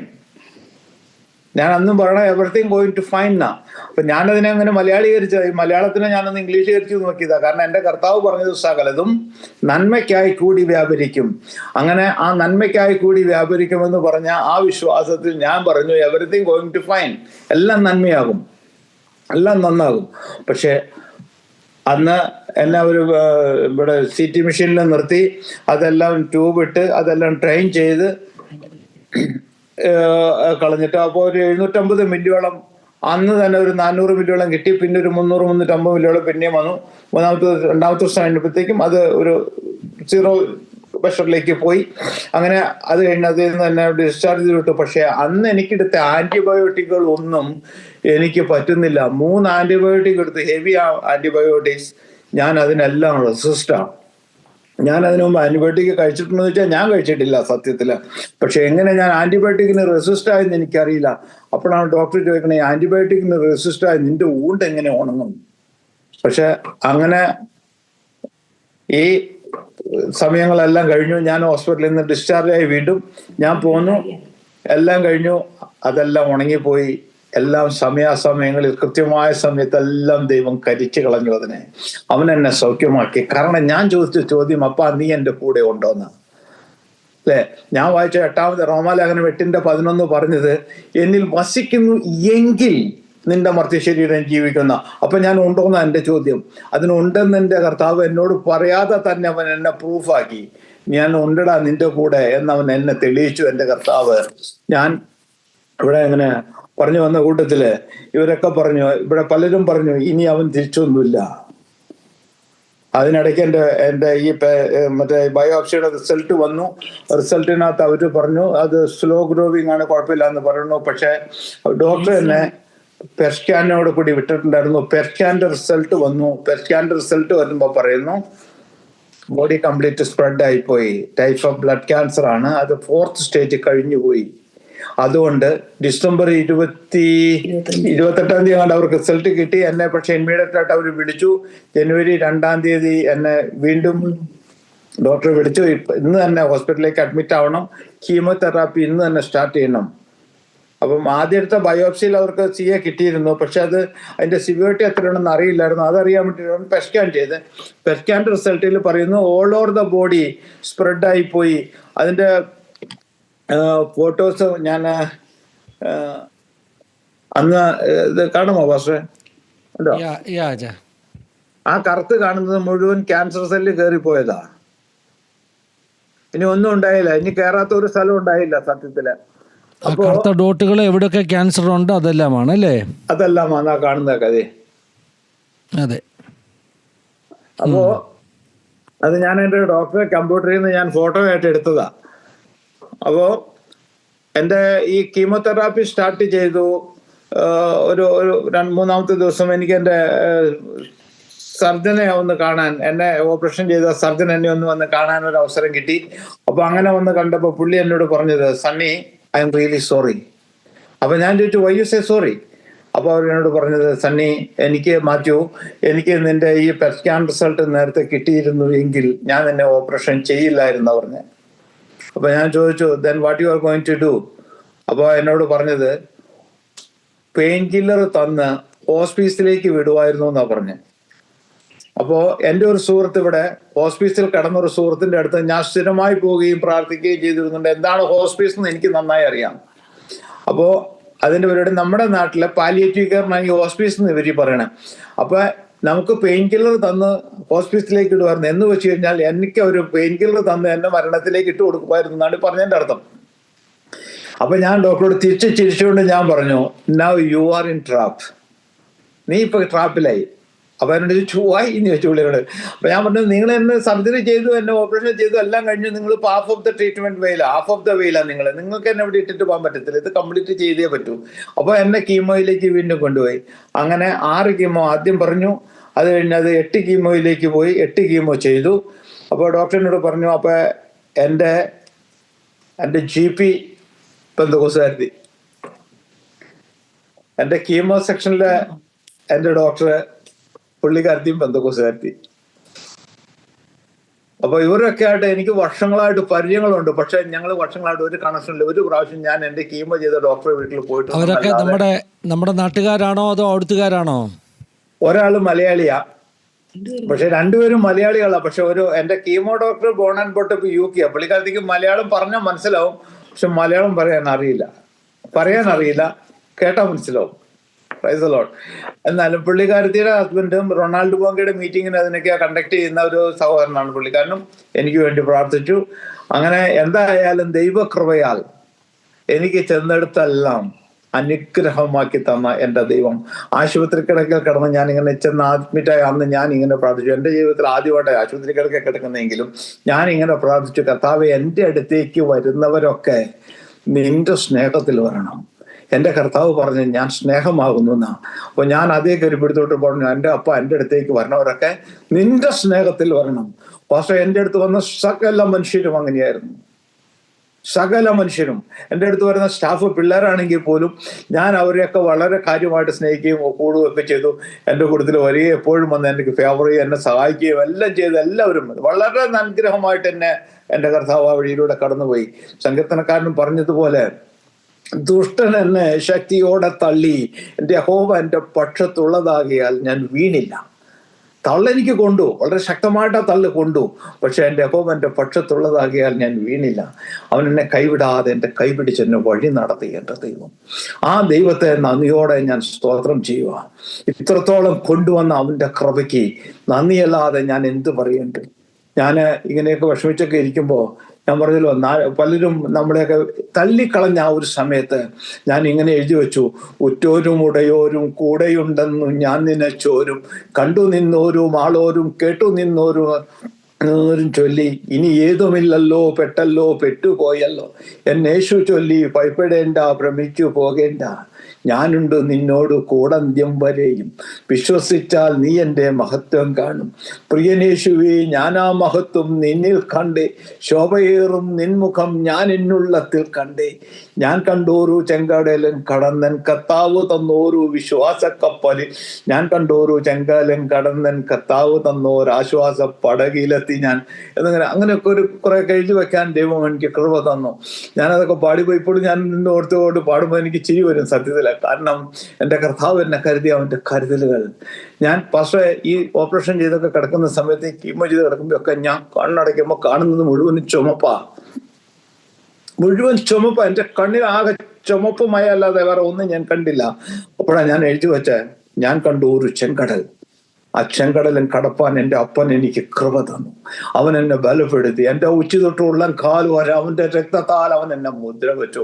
കൃപയാൽ ഞാൻ അതിൽ നിന്നെല്ലാം, എനിക്ക് ദുഷ്ടൻ വെച്ച കെണികളിൽ നിന്നെല്ലാം വിടുതലെടുപ്പാൻ എൻ്റെ അപ്പൻ എനിക്ക് കൃപ തന്നു. 8 കീമോതെറാപ്പിയും കഴിഞ്ഞപ്പോൾ എൻ്റെ ഡോക്ടർ പറഞ്ഞു, അടുത്ത പെറ്റ് സ്കാൻ ഒന്നുകൂടെ ചെയ്യണം. അപ്പൊ അടുത്ത പെറ്റ് സ്കാനിന് വിട്ടു. പെറ്റ് സ്കാനിന്റെ റിസൾട്ട് വരണു. അപ്പൊ റിസൾട്ട് വരുമ്പോ ഡോക്ടർ മിസ് മാത്യു പറയുവാണ്. അപ്പൊ പുള്ളിക്കാരത്തിന്റെ പേര് മാത്യു, ഹസ്ബൻഡിന്റെ പേര് മാത്യു എന്നാ. പുള്ളിക്കാരത്തിനെ വിളിക്കുന്നത് മിസ് മാത്യു എന്നാ. അവരങ്ങനെ സർനെയിമിലാണ് വിളിക്കുന്നത്. അപ്പൊ എന്നെ വിളിച്ചു പറഞ്ഞു, Mathew, you are absolutely clear, absolutely clear, ഒന്നും കാണുന്നില്ല. Price the Lord. അപ്പോ അതിശയകരമായി എൻ്റെ അപ്പൻ എന്നെ വിളിച്ചോ എന്ന് ചോദിച്ചു കഴിഞ്ഞാൽ അതിശയകരമായിട്ട് അവൻ എന്നെ നടത്തി എന്നുള്ളത് തന്നെയാ സത്യം. അതിന്റെ സങ്കീർത്തനം 30:11 ഇങ്ങനെ പറയുന്നു, നീ എൻ്റെ വിലാപത്തെ എനിക്ക് നൃത്തമാക്കി തീർത്തു, എൻ്റെ രട്ട് നീ അഴിച്ചു, എന്നെ സന്തോഷം ഉടിപ്പിച്ചു. അക്ഷരാർത്ഥത്തിൽ പാസ്റ്റേ, അവൻ എന്നെ സന്തോഷം ഉടിപ്പിച്ചില്ലേ?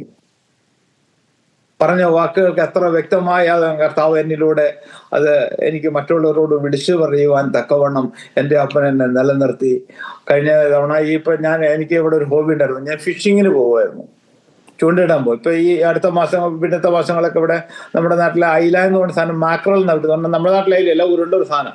അതിന് 3 കൂടിയ 1 കിലോ ഒക്കെ വന്ന അത്രയും വലിയ മീനുകൾ കിട്ടും. അപ്പൊ ഞാൻ പിടിക്കാൻ പോകലുണ്ട്. അപ്പൊ കഴിഞ്ഞ സീസണില് ഞാൻ മീൻ പിടിക്കാൻ പോയി. അപ്പൊ എനിക്ക് തോന്നി മീൻ പിടിക്കാൻ പോകണം. അപ്പൊ എന്നോട് സാനി ചോദിച്ചു, അപ്പൊ ഈ വയ്യാണ്ടിരിക്കുമ്പോൾ ഞാൻ എന്ത് വയ്യായി, ആർക്കും ഒരു വയ്യൊക്കെ ഞാൻ മീൻ പിടിക്കണ്ടേ, ഞാൻ പോകാറുണ്ട്. ഞാൻ പോയി, ഞാൻ കടലിൽ ചൂണ്ടിടാൻ പോയി. അപ്പോൾ ഇവിടെ ഒരു പിയർ ഉണ്ട്, ലൈറ്റ് ഹൗസ് ഉണ്ട്, അവിടെ പോയി ചൂണ്ടിടാം. അപ്പോൾ ഞാനിങ്ങനെ ചൂണ്ടിടാൻ പോയി ചൂണ്ടിയിട്ട് മീനുകൊണ്ട് വന്നു കഴിഞ്ഞപ്പോൾ എനിക്ക് ഒരാൾക്ക് അതിനകത്ത് കുറച്ച് മീൻ കൊടുക്കണമെന്ന് എൻ്റെ ഉള്ളിൽ ഒരാഗ്രഹം. അപ്പോൾ ഞാനൊരു കിറ്റിനകത്ത് ഒരു 5-8 മീനിട്ട് ഏകദേശം ഒരു 2 കിലോളം മീനുമായിട്ട് ഞാൻ രാവിലെ ഒരു 7:30 മണി 8 മണിയായപ്പോൾ ഇവരുടെ വാതിലിൽ ചെന്ന് വാതിലിൽ ബെല്ലടിച്ചപ്പോൾ എൻ്റെ വാതിൽ വന്ന് തുറന്നു. എൻ്റെ മുഖത്തേക്ക് ഇങ്ങനെ നോക്കി. ഞാൻ ചോദിച്ചു, അപ്പം പുള്ളിക്കാരത്തിന് ഞാൻ ചോദിച്ചു, നീ എന്നടി ഒന്ന് ഇത്ര കാര്യമായിട്ട് തോന്നുന്നു, സാധനം പിടിച്ചോളാൻ പറഞ്ഞു, ഈ മീൻ പിടിച്ചോളാൻ പറഞ്ഞു.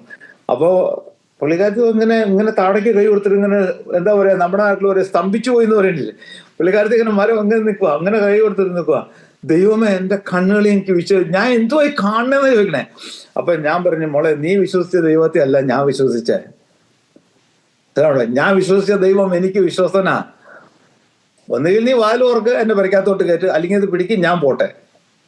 വരയ്ക്കാത്ത കയറ്റി ഒരു ചായ തന്നാൽ ഞാൻ കുടിച്ചിട്ട് പോക്കോളാം പറഞ്ഞു. കാരണം ഞാൻ മീൻ പിടിച്ചിട്ട് വരണ വഴിയായിരുന്നു. എനിക്ക് വരയ്ക്കാത്ത കയറ്റി ഇരുത്തി എനിക്ക് ചായയൊക്കെ തന്ന് എന്നെ വിട്ടിട്ട് എന്നെ ചോദിക്കാം, എന്നാലും ഈ സണ്ടർലാൻഡിലും മനുഷ്യർ എന്തൊക്കെ പറഞ്ഞു തന്നെ. Price the Lord. അപ്പോ ദൈവം ആ നടത്തിയ വിധങ്ങളെ അവരോട് സാക്ഷ്യത്തോടെ പറയാൻ ദൈവം കൃപ തന്നു. പക്ഷേ ഞാൻ ഒരിക്കൽ പോലും വിചാരിച്ചില്ല നാട്ടിൽ പോകാൻ പറ്റുമെന്നൊക്കെ. എൻ്റെ ഇമ്മ്യൂൺ ലെവലൊക്കെ വളരെ താഴെയായിരുന്നു. അതിനിടയ്ക്ക് ഈ അസുഖത്തിനിടയ്ക്ക് കീമോ കഴിഞ്ഞതിൻ്റെ ഉടനെ തന്നെ എൻ്റെ അനിയൻ്റെ മകൻ്റെ കല്യാണം ഉണ്ടായിരുന്നു. ഞാൻ അതിന് നാട്ടിൽ പോയി. അത് കഴിഞ്ഞ് എൻ്റെ തിരിച്ചു വന്നു. 1.5 മാസം കഴിഞ്ഞപ്പോൾ വീണ്ടും സാനിയുടെ ആങ്ങളുടെ മക്കളുടെ കല്യാണം ഉണ്ടായിരുന്നു. അതിനും ഞാൻ നാട്ടിൽ പോയി.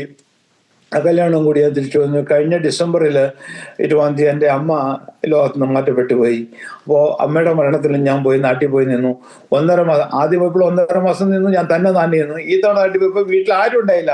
കഴിഞ്ഞോണൊക്കെ ചെല്ലുമ്പോൾ എൻ്റെ അമ്മ ഉണ്ടായിരുന്നു. ഞാൻ അനിയൻ്റെ വീട്ടിലാണ് താമസിക്കുന്നത്. അപ്പോൾ ഈ തവണ ചെല്ലുമ്പോൾ അമ്മ പോയി. അമ്മയെ നോക്കാൻ ഒരു സഹോദരി ഉണ്ടായിരുന്നു, അവരും പോയി.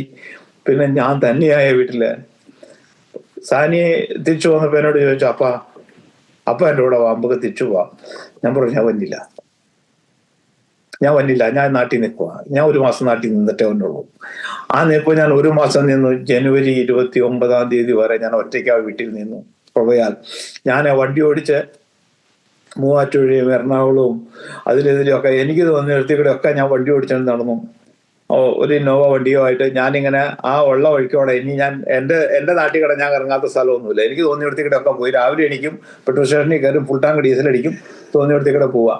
അപ്പോൾ ഇങ്ങനെയൊക്കെ വണ്ടി നാട്ടിൽ ഒറ്റയ്ക്ക് ഭക്ഷണമൊക്കെ ഉണ്ടാക്കി കഴിച്ച് ഒരു 1.5 മാസം നാട്ടിൽ നിന്ന് ഞാൻ സുഖമായി തിരിച്ചെത്തി. ഇവിടെ ഞാനിപ്പോൾ ചെറുതായിട്ടൊക്കെ പരിപാടികളൊക്കെ തുടങ്ങി, പണിയൊക്കെ ചെറുതായിട്ട് ചെയ്യുന്നുണ്ട്. എങ്കിലും കുഴപ്പമില്ല. ഇനി എൻ്റെ അന്ന് സർജറി ചെയ്ത ആ ഭാഗത്ത് ഒരു സർജറിക്കൽ ഹെർണിയ ഉണ്ട്. അപ്പോൾ അതിനെ മെഷറിടണം. അപ്പോൾ അതിന് ഞാൻ എൻ്റെ ഡോക്ടറെ അടുത്ത് ഈ നാട്ടിൽ പോകുന്നതിന് മുമ്പ് ചെന്ന് കണ്ടിരുന്നു. അപ്പോൾ എൻ്റെ ഷുഗർ ലെവൽ 93 HbA1c നിൽക്കുക. അപ്പോൾ ഡോക്ടർ പറഞ്ഞു, തന്നെ മാത്യു, നിൻ്റെ ഷുഗർ ലെവൽ നീ താഴെ കുറയ്ക്കണം, വെയിറ്റ് ഒരു 3 കിലോ കുറയ്ക്കണം മിനിമം, അത്രയെങ്കിലും ആക്കിയിട്ട് വാ, ഞാൻ ചെയ്തു തരാമെന്ന് പറഞ്ഞു. അപ്പൊ ഈ അപ്പോയിന്റ്മെന്റിന് ഞാൻ ചെല്ലുമ്പോൾ പുള്ളി എൻ്റെ മുഖത്തേക്ക് നോക്കിയിട്ട് എന്നെ അടിമുടിയൊന്നും നോക്കിയിട്ട് പുള്ളി പറയുകയാണ്, Mathew, you come back man, you come back. ആ ഡോക്ടറാണ് എന്നോട് പറയുന്നത്, നിന്നെ പെയിൻ കില്ലർ തന്ന് ഹോസ്പിറ്റലിലേക്ക് ഇടുകയുള്ളൂ എന്ന് 1 വർഷം മുമ്പ് പറഞ്ഞവൻ്റെ അടുത്തേക്ക് വീണ്ടും ഞാൻ 1 വർഷം കഴിഞ്ഞപ്പോൾ ചെല്ലുക, അടുത്ത സർജറി ചെയ്യാൻ പറ്റുമെന്ന് ചോദിക്കാൻ ചെല്ലുക. അപ്പൊ എൻ്റെ GP എന്നോട് പറഞ്ഞു, ചെയ്യണ്ട, ഇത്രയും വലിയൊരു ആപത്തിൽ നിന്ന് രക്ഷപ്പെട്ടതാ, ദൈവം അവിടെ ചെന്നപ്പോൾ അവിടെ കയറ്റാൻ സമയമായില്ല, അതുകൊണ്ട് പറഞ്ഞു വിട്ടതാ, ഇവിടെ കുറെ പണി ചെയ്യാനുണ്ട്, അതൊക്കെ അങ്ങ് ചെയ്താൽ മതി, അതൊക്കെ അവിടെ ഇരുന്നോട്ടെ, ചെയ്യണ്ടെന്നാ എന്നോട് എൻ്റെ GP പറഞ്ഞേ. പക്ഷേ ഈ ഡോക്ടറെ അടുത്ത് എനിക്ക് മിസ് മാത്യു എനിക്കൊരു അപ്പോയിൻമെന്റ് ഇട്ട് തന്നു. ഞാൻ അങ്ങനെ പുള്ളിക്കാരത്തിന് പോയി കണ്ടു. എന്തായാലും അത് ഭംഗിയായി ചെയ്തു തരാൻ പുള്ളി റെഡിയായി. പുള്ളി പറയുന്നു, നീ കംബാക്കായി. അപ്പൊ കംബാക്കായി എന്ന് പറഞ്ഞു ഞാൻ പോയിരുന്നു എന്നാ, അല്ലേ? പോകാത്ത ഒരാൾ തിരിച്ചു വരേണ്ട കാര്യമില്ലല്ലോ. അപ്പൊ ഞാൻ പോയിരുന്നവനായിരുന്നു. എന്നെ തിരിച്ചു വരുത്തിയ എൻ്റെ ദൈവത്തിന് നന്ദിയോടെ സ്തോത്രം. അപ്പോ ആ പോക്കിലും ഈ വരവിലും എനിക്ക് കൂട്ടായി, എനിക്ക് തുണയായി നിന്നത് എൻ്റെ ദൈവത്തിന്റെ കൃപയാണ്. യെശയ്യാ പ്രവചനം 41-ാമത്തെ അധ്യായത്തിന്റെ 10-ാമത്തെ വാക്യം ഇങ്ങനെ പറയുന്നു, നീ ഭയപ്പെടേണ്ട, ഞാൻ നിന്നോട് കൂടെ ഉണ്ട്, ഭ്രമിച്ചു നോക്കണ്ട, ഞാൻ നിന്റെ ദൈവമാകുന്നു, ഞാൻ നിന്നെ ശക്തീകരിക്കും, ഞാൻ നിന്നെ സഹായിക്കും, എൻ്റെ നീതിയുള്ള വലം കൈകൊണ്ട് നിന്നെ താങ്ങും. ആ പ്രവചനം അക്ഷരാർത്ഥത്തിൽ എന്നെ താങ്ങി. Price the Lord. അപ്പോൾ ഭയപ്പെടേണ്ട, ഭ്രമിച്ചു പോകണ്ട എന്ന് പറഞ്ഞ ആ കർത്താവിന്റെ കൃപ ഞാൻ വായിച്ച റോമാലേഖനം 8:11 അവൻ എന്നോട് കൂടെ വാസം ചെയ്യുകയാൽ അവൻ എൻ്റെ ഉള്ളത്തിൽ വന്നു. ആദിയിൽ വചനമുണ്ടായിരുന്നു, വചനം ദൈവത്തോട് കൂടെയായിരുന്നു, വചനം ജഡമായി. അതിന്ന് വചനമായി തന്നെ നമ്മുടെ ഉള്ളത്തിൽ വസിക്കുന്ന, ആത്മാവായി നമ്മളിൽ വസിക്കുന്ന ആ ദൈവം അവൻ എന്നോട് കൂടെ ഉണ്ട് എന്ന് പാസ്റ്ററെ ഞാൻ എന്നെ കൊണ്ട് സാക്ഷ്യം പറയുന്നു. കാരണം ജയിക്കില്ലെന്നും ഇനി ഒന്നുമില്ല, പെട്ടുപോയി എന്ന് പറഞ്ഞവന്റെ മുമ്പിലെല്ലാം ധൈര്യത്തോടെ നിൽപ്പാൻ എൻ്റെ ദൈവം എനിക്ക് വിശ്വസ്തനായിരുന്നു എന്ന് പറയുവാൻ തക്കവണ്ണം എൻ്റെ ദൈവം കരുതിയ അവൻ്റെ മഹാകരുതലുകൾക്ക് നന്ദിയോടെ സ്തോത്രം. ഇനിയുള്ള കാലം, ആയുഷ്കാലം അത്രയും എൻ്റെ കർത്താവിൻ്റെ വിശ്വസ്തനായ അവൻ്റെ വേല ചെയ്യുവാൻ, അവൻ്റെ സേവ ചെയ്യുവാൻ, അതാണ് എനിക്കിഷ്ടം. പറ്റിയാൽ ഇനിയും കൂടാതെ പണി ചെയ്ത് തന്നെ അവൻ്റെ വേല ചെയ്യണമെന്ന് എൻ്റെ ആശ. ആരിൽ നിന്നും ഒരു പൈസയും പ്രതിഫലവും വാങ്ങാതെ ഞങ്ങൾക്ക് എനിക്ക് ദാനമായി തന്നു, അത് ദാനമായി കൊടുക്കുക. കണ്ടിടത്തും കേട്ടിടത്തും എല്ലാം പോകുക, സാക്ഷ്യം പറയുക, പ്രാർത്ഥിക്കുക, കടന്നു ചെല്ലുന്ന ഭവനങ്ങളെ അനുഗ്രഹിക്കുക, പ്രാർത്ഥിക്കുക, പോരുക. ഇതൊക്കെ എൻ്റെ ഇഷ്ടം. എനിക്ക് നാട്ടിലേക്ക് വരാനൊരു ആഗ്രഹമുണ്ട്. പക്ഷെ ഞാൻ പോകണമെന്ന് പറയുമ്പോൾ എൻ്റെ അസ്ഥി എന്നോട് ചോദിക്കണം, എന്നോട് തന്നെ ഇട്ട് പോകണമെന്ന് ചോദിക്കുന്നത്. അപ്പൊ ഇവരോട് ജോലി ചെയ്തുകൊണ്ട് പുള്ളിക്കാർക്ക് ഫുൾ ടൈം എൻ്റെ കൂടെ പോരാൻ പറ്റത്തില്ല. അപ്പൊ എന്തായാലും കഴിയുന്നത് നാട്ടിൽ വരണം. നാട്ടിൽ എന്തെങ്കിലുമൊക്കെ സുവിശേഷം പരിപാടിയൊക്കെ ആയിട്ട് ഇങ്ങനെ പോകണം. എനിക്ക് ശരിക്കും പറഞ്ഞാൽ പരസ്യയോഗം ഭയങ്കര ഇഷ്ടമാണ്. അപ്പോൾ അതിനുള്ള ഒരു ടീമിനെ ഞാനിങ്ങനെ സംഘടിപ്പിച്ചിട്ടുണ്ട്. അതിന് പോകണമെന്നൊക്കെ കരുതി ഞാനിങ്ങനെ നിൽക്കുന്നു. ദൈവം അനുവദിച്ചാൽ അത് ചെയ്യും. അപ്പൊ കഴിയുന്നത്രയും നാട്ടിൽ നിൽക്കണം. എന്തായാലും ഞാനൊരു തീരുമാനത്തിലേക്ക് എത്തി. നവംബർ, ഡിസംബർ, ജനുവരി UK ഇല്ല ഞാൻ. അതിവിടെ മഞ്ഞിന്റെ കാലമാണ്, തണുപ്പിന്റെ കാലമാണ്. അത്രയും തണുപ്പ് ടോളറേറ്റ് ചെയ്യാൻ എന്നെ കൊണ്ട് പറ്റുന്നില്ല എന്ന് എനിക്കൊരു തോന്നല്. അപ്പോൾ ആ സമയമെങ്കിലും ഇവിടെ നിന്ന് രക്ഷപ്പെടണം. അപ്പോൾ അതിന് ഞാൻ കണ്ടെത്തിയ വഴി ആ സമയങ്ങളിൽ നാട്ടിൽ പോകാം. നാട്ടിലും പറ്റിയ കാലാവസ്ഥ സമയമാണ്, അത്യാവശ്യം ചക്കയും മാങ്ങയൊക്കെ ഉള്ള സമയം. അപ്പോൾ നാട്ടിൽ വന്നാൽ ഇതെല്ലാം നടക്കും, സുവിശേഷം നടക്കും, നമ്മുടെ കാര്യങ്ങൾ നടക്കും, കുഴപ്പമില്ല. താമസിക്കാൻ വീടും കാര്യങ്ങളെല്ലാം ഉണ്ട്. കൃപയാൽ എല്ലാം ചന്തവും ഉചിതവുമായിട്ട് എൻ്റെ അപ്പം നടത്തുമെന്ന് ഞാൻ വിശ്വസിക്കുന്നു. പാസ്റ്റർക്ക് എന്തെങ്കിലും ചോദിക്കാം, ഞാൻ പറയാം. ഒത്തിരി നല്ല അനുഭവങ്ങളാണ് കേട്ടത്. കാരണം നമ്മളിപ്പം കർത്താവ് കൂടെ ഉണ്ടെങ്കിൽ ഏത് പ്രതികൂലത്തെ നമുക്ക് അതിജീവിക്കാൻ പറ്റും. വിശ്വാസം കൊണ്ട് കർത്താവിൻ്റെ കരം പിടിച്ച് അതിജീവിക്കാൻ പറ്റും. ഇത് കേൾക്കുന്ന പ്രേക്ഷകർക്കെല്ലാം ജീവിതത്തിൽ നമുക്കൊക്കെ ചലഞ്ചസ് ഉണ്ട്, വെല്ലുവിളികളുണ്ട്. പക്ഷേ ദൈവത്തിൽ ആശ്രയിക്കുക, അതിജീവിക്കുക. കഴിഞ്ഞ ഒരു വീക്കെൻഡിലെ കഴിഞ്ഞ ശനിയാഴ്ചയും ഞായറാഴ്ചയും ഞാൻ എടുത്ത വചനങ്ങൾ 69-ാം സങ്കീർത്തനവും 118-ാം സങ്കീർത്തനവുമായിരുന്നു. ഈ രണ്ട് സങ്കീർത്തനത്തിനകത്തുമുള്ളൊരു പൊതുവായിട്ടുള്ള കാര്യം, 69-ാം സങ്കീർത്തനത്തിൽ പറയുന്നു, വെള്ളം എൻ്റെ പ്രാണനോളം എത്തി, ഞാൻ മുങ്ങിപ്പോകുകയാണെന്നാണ് സങ്കീർത്തനക്കാരൻ പറഞ്ഞത്. പക്ഷെ മുങ്ങാൻ ദൈവം സമ്മതിച്ചില്ല. 118-ാം സങ്കീർത്തനത്തിൽ പറയുന്നത് യഹോവയുടെ വലങ്കൈ ഉയർന്നിരിക്കുന്നു, യഹോവയുടെ വലങ്കൈ വീര്യം പ്രവർത്തിക്കുന്നു. പിന്നെ അടുത്തതായിട്ട് പറയുന്നത്, ഞാൻ ജീവിച്ചിരുന്ന് യഹോവയുടെ മഹത്വത്തെ വർണ്ണിക്കും, ഞാൻ മരിക്കയില്ല, ഞാൻ ജീവിച്ചിരുന്ന് യഹോവയുടെ മഹത്വത്തെ വർണ്ണിക്കും. പിന്നെ താഴോട്ടുള്ള വാക്യങ്ങളിൽ പറയുന്നത്, ഇത് യഹോവയുണ്ടാക്കിയ ദിവസം, ഇന്ന് നാം സന്തോഷിച്ച് ആനന്ദിക്കുക. ഇത് കർത്താവ് ചെയ്തതാ. ദൈവം വൻ കാര്യങ്ങളെ ചെയ്തിരിക്കുന്നത് നമ്മുടെ ദൃഷ്ടിയിൽ ആശ്ചര്യമത്രേ. ഈ വചനങ്ങളാണ് ഞാൻ കഴിഞ്ഞ ദിവസങ്ങളിൽ പറഞ്ഞത്. ഞാൻ ആവർത്തിച്ച് ഈ ദിവസങ്ങളിൽ പറയുന്ന മറ്റൊരു വാക്യമാണ് യെശയ്യാവ് 43 വാക്യം. അതായത്, നീ നദിയിൽ കൂടെ കടക്കുമ്പോൾ അത് നിന്നെ മുക്കിക്കളയത്തില്ല, പെരുവെള്ളങ്ങൾ നമ്മളെ മുക്കിക്കളയത്തില്ല, തീജ്വാല നമ്മെ ദഹിപ്പിക്കത്തില്ല. ഇതൊക്കെ ദൈവമക്കൾക്കുള്ള പ്രോമീസാണ്. കാരണം നമ്മളെ സംബന്ധിച്ചിടത്തോളം ലോക മനുഷ്യർക്കും അസുഖം വരും, നമുക്കും അസുഖം വരും. അവർ വാടി തളർന്നു പോകും. നമ്മൾ കർത്താവിൻ്റെ കൈ പിടിച്ച് ഈ പറഞ്ഞതുപോലെ, ഡോക്ടർ പറഞ്ഞതുപോലെ, കംബാക്ക്, നമുക്കൊരു കംബാക്ക് എക്സ്പീരിയൻസ് ഉണ്ട്, നമുക്ക് തിരിച്ചു വരുന്ന ഒരു അനുഭവമുണ്ട്. നമ്മൾ ഡോക്ടർ ഈ പാലിയേറ്റീവ് കെയർ അല്ലേ ആണ് സജസ്റ്റ് ചെയ്യുന്നത്. എന്ന് പറഞ്ഞാൽ സുഖകരമായിട്ട് പോയി മരിക്കട്ടെ, വേദനയില്ലാതെ സുഖമായിട്ട് പോയി മരിക്കാനുള്ളൊരു സാഹചര്യം അവർ പറഞ്ഞു തരുന്നത്. പക്ഷെ നമ്മൾ മരണത്തിൻ്റെ അവിടോട്ട് പോയിക്കൊണ്ടിരിക്കുന്ന നമ്മൾ തിരിച്ച് നടന്നു വരികയാ യേശുവിൻ്റെ കൈ പിടിച്ച്. അങ്ങനെ നടക്കാനുള്ള കാരണം എന്താ? കർത്താവ് നമ്മളെക്കുറിച്ച് ചില പദ്ധതികൾ വെച്ചിട്ടുണ്ട്. തീർച്ചയായിട്ടും അത് തീരാതെ നമുക്ക് പോകാൻ ഒക്കുമോ? പറ്റത്തില്ല. അത്രയേ ഉള്ളൂ. അതാ വ്യത്യാസം. അതാ എന്നെ കേൾക്കുന്ന എല്ലാ ദൈവമക്കളോടും പറയുക, നിങ്ങളുടെ വാഗ്ദത്തങ്ങൾ ബാക്കിയുണ്ടെങ്കിൽ, നിങ്ങളെക്കുറിച്ചുള്ള ദൈവിക പദ്ധതികൾ ബാക്കിയുണ്ടെങ്കിൽ കർത്താവിൻ്റെ കൈ പിടിച്ചു. വലിയ തിരമാലകൾ വരും, വെള്ളം പ്രാണനോളം എത്തും, പക്ഷേ നമുക്ക് തിരിച്ച് നടക്കാൻ പറ്റും, ചെങ്കടലിനെ വിഹായിക്കാൻ പറ്റും. ഇതൊക്കെ ഈ കാലഘട്ടത്തിലും കഴിയുമെന്ന് നമുക്ക് തിരിച്ചറിയാൻ കഴിയുന്നൊരു സാക്ഷ്യമാണ് പ്രിയ സണ്ണിച്ചാൻ്റെ സാക്ഷ്യത്തിലൂടെ നമ്മൾ കേൾക്കുന്നത്. പറയാനുള്ളത് പറയാം കേട്ടോ അച്ഛാ. ഇതിനകത്ത് പക്ഷേ ഞാൻ എന്താ പറയാ, എൻ്റെ യൗവനകാലത്ത് ഞാനിങ്ങനെ ഒരു വ്യർത്ഥ വാക്കുകൾ എൻ്റെ വായിൽ നിന്ന് പലപ്പോഴും പുറപ്പെട്ടു പോയിട്ടുണ്ട്. അന്ന് നമ്മൾ വചനത്താൽ അറിവുള്ളവരല്ല. എന്ന് വെച്ചാൽ ഇന്ന് വചനത്താൽ മുഴുവൻ അറിവുണ്ടോ എന്ന് വെച്ച് കഴിഞ്ഞാൽ ഒന്നുമില്ല. വചനത്തിന്റെ ഒരു മൂലയിൽ ചെന്ന് പിടിച്ചിട്ടേ ഉള്ളൂ നമ്മൾ. അവിടെ ഇങ്ങനെ എഴുതി വെക്കുന്നു, വ്യർത്ഥമായതൊന്നും നിന്റെ വായിൽ നിന്ന് പുറപ്പെട്ടു പോകരുത്, നിന്റെ വായിൽ നിന്ന് പുറപ്പെട്ടു പോകുന്നതോ ഫലം കായ്ക്കാതെ മടങ്ങി വരികയില്ല. ഞാൻ അന്നൊക്കെ എങ്ങനെ പറയായിരുന്നു, ഒരു 60 വയസ്സ് വരെയൊക്കെ ആരോഗ്യത്തോടെ ബലത്തോടെ അങ്ങനെ ജീവിച്ചാൽ മതി.